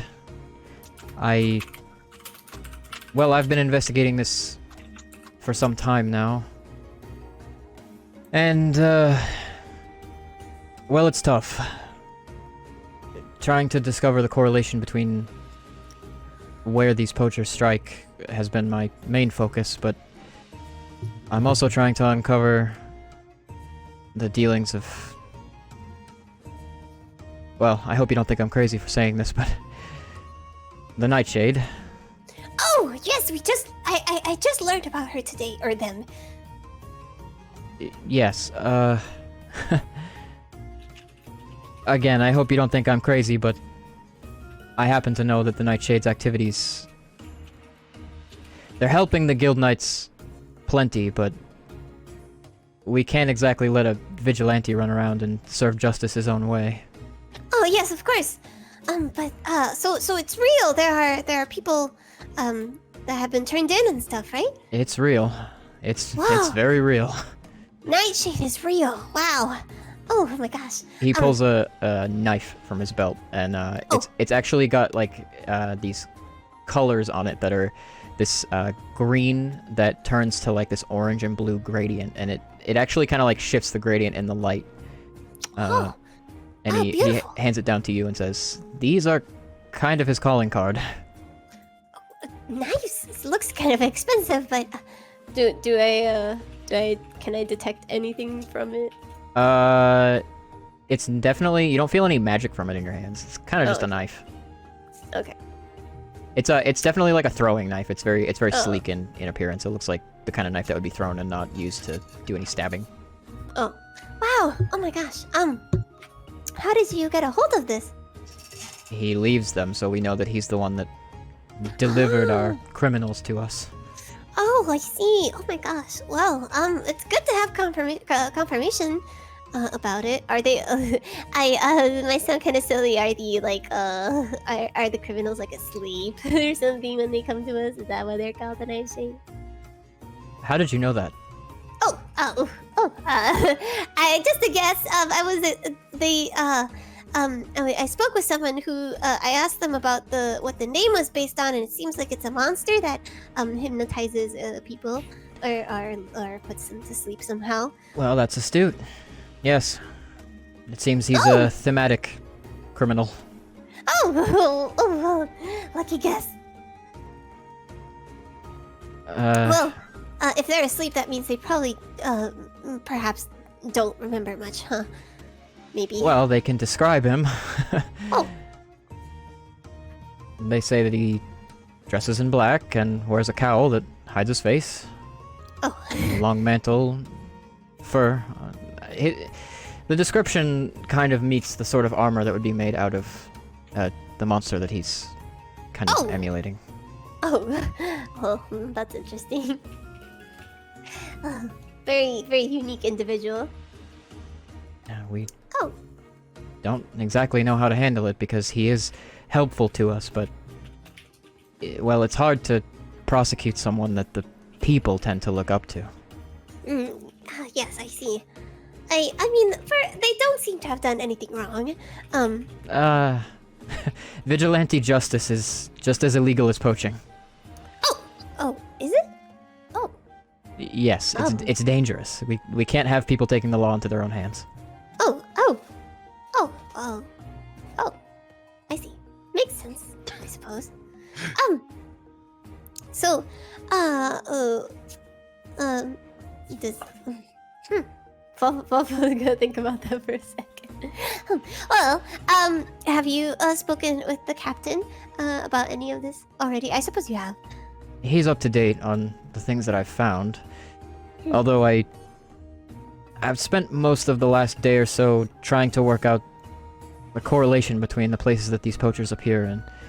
Although my efforts are, well, I feel a little more focused on deducing the identity of the Nightshade, so this is something that I think I'm not exactly going to dive into fully, but maybe that's Oh, I something see. you'd look into. Oh, I see. Do the poachers share any information about their group activities? Are there one group or many groups? All we know is that they answer to someone. It's a group. They're organized. Organized group, yes. Someone said that their I suppose friend had an experience with the poachers, and there might have been more than 10 of them in one encounter, so it seemed a More little than bit 10. excessive. That must have been a very powerful hunter that they were ambushing. Yes, the hunter decided not to engage with them, which seems very sensible. But it made me wait. feel like, I know who you're talking about. oh really? What is their name? That sounds like it meets the description of an incident that happened with Heiki, the leader of the Tempests. Oh, Heiki. Oh, I see. Oh, interesting. Oh wow. Oh well, that's very interesting. I was at the Tempest Hall earlier, so makes So sense. did you hear this from one of the Tempests? I'm not sure.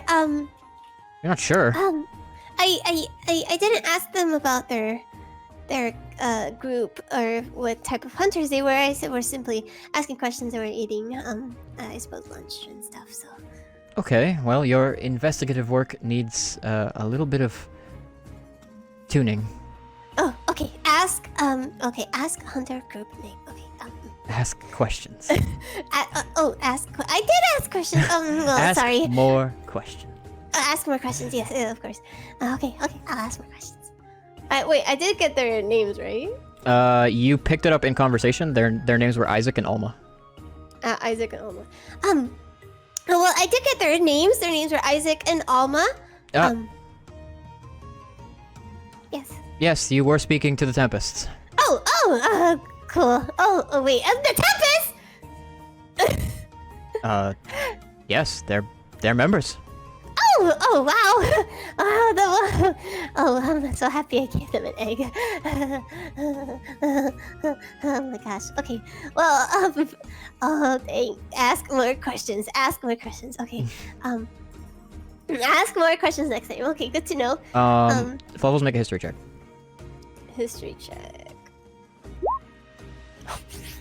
12. Okay, you know that there are 5 members of the Tempests, those being Heiki, Luna, Shin, Tori, and Utsuru. Luna, Shin, Tori, and Utsuru. Wait, so I don't know about Isaac and Alma? You've never heard their names before. Oh. Wait.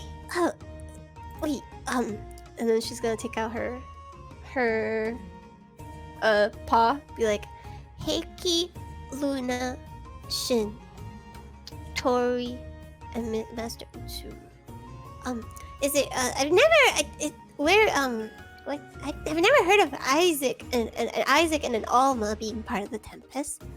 Well, I guess since you're one of us, it makes sense to tell you. They don't exactly share this information too publicly, but Isaac and Alma are new recruits. They've been Tempests for about a year. What? New recruits? They don't, Wow. The Tempests don't exactly broadcast that, because if they did, they'd be getting, how you say, applicants. Yes. Wow, new recruits. Wow.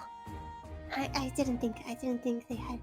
Oh, interesting. Well, it's good to know. I will add them. and then she'll take her other paw. Isaac. Okay, well, good to know. That is quite cool. That they have new recruits. I wonder why they picked these new people. Seems like, I don't know. Maybe. That is a question only the Tempests can answer. Oh, I see. Well, it's good to know. Thank you so much for telling me. Oh well, ask more questions next time. So, I think, in a sense, I can consider you a partner in this endeavor. Yes, of course. Please let me know. I do have my own hunter group. We are quite new. But if you would like us to do any particular hunt or anything that you might know is related to the poaching, please let us know. Our temporary name is the Gehex. The what? Name pending Gehex. Gehex. Got it. Gehex. Gehef. You know what? I'll just, I'll remember it as the group of Fluffles. Oh, well, I can't take all the credit. It's a little bit embarrassing, but if you would like to, we do have a handler, as well. Actually, so, I think I know how you can help. oh, perfect. Considering that you're new hunters, well, that makes you a prime target. Oh yes, I was considering that too. We actually have some hunts prepared. Or we accepted some hunts. We accepted 2 hunts. So we'll be in an area waiting for a little bit.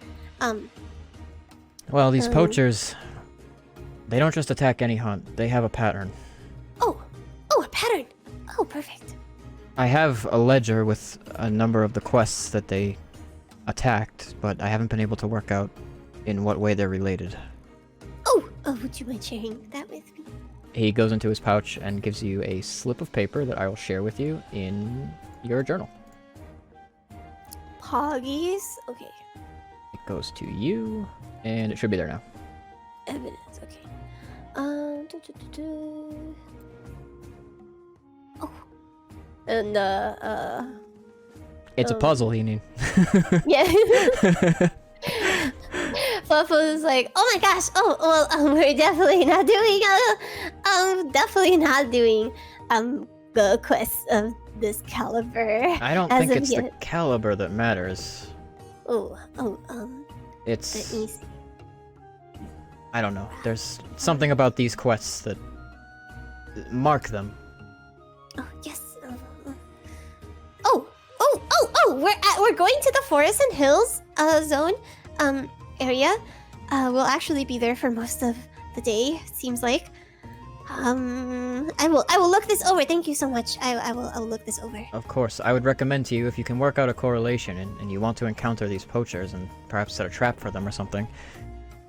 Find yourself a quest that matches the criteria that you work out. Oh, okay. Seems good. Balrun, If that's all for now, I'm going to continue looking. Yes. Around about the Nightshade. Oh yes. I was gonna say, we do have a handler. So if you would like to reach us and we are not around, please direct all requests to Miss the Histel at the Tempest Hall. You mean Luna? Yes. Well, lucky you. Yes, very lucky, very lucky, very lucky, very blessed.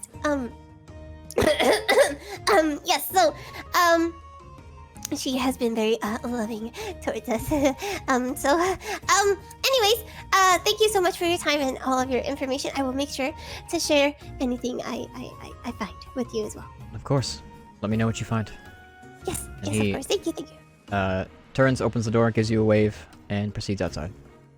Okay. Oh, I forgot to ask you. Okay. Well, she's gonna try and go to the captain's. Okay, it's or not. literally you go out, walk around the desk, and then the captain's office is right there. Okay, she's gonna knock this time, not so incessantly. Okay, you give a knock, and the voice of the captain answers, "Come in, come in." Yeah, so she'll go in. Yes, sir. Hello. How are you? You find him seated on the front of his desk with like a few bits of paperwork in his hand that he's looking over. He looks at you out from under the brim of his fedora and says, "Ah, Miss Fluffles, good to see you again." Yes, hello, Captain. It's a pleasure seeing you again. Thank you so much. Sorry to bother you today. Hope you are not too busy at the moment. I can always meet with a new recruit. Thank you so much. I spoke with Mr. Mead, Artius Mead. Good. Yes, so, I'm not sure.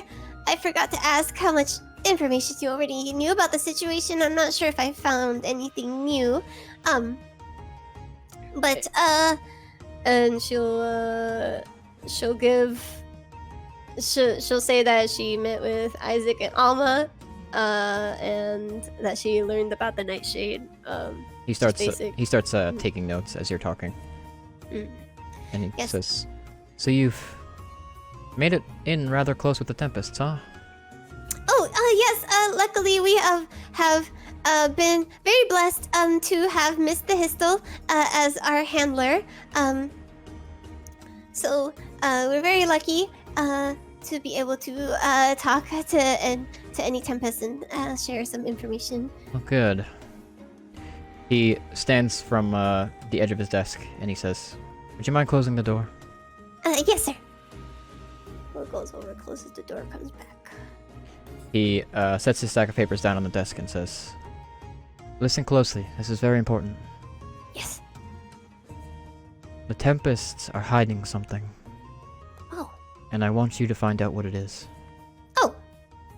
And that's where we're Okay. going to stop for tonight. Okay. Ooh. Cliffhanger. Ooh. Golly. We ended right where we began. Everybody at the blacksmith and Fluffles at Guild Night HQ. every day is the same. Yeah, History repeats successful. itself. Yes.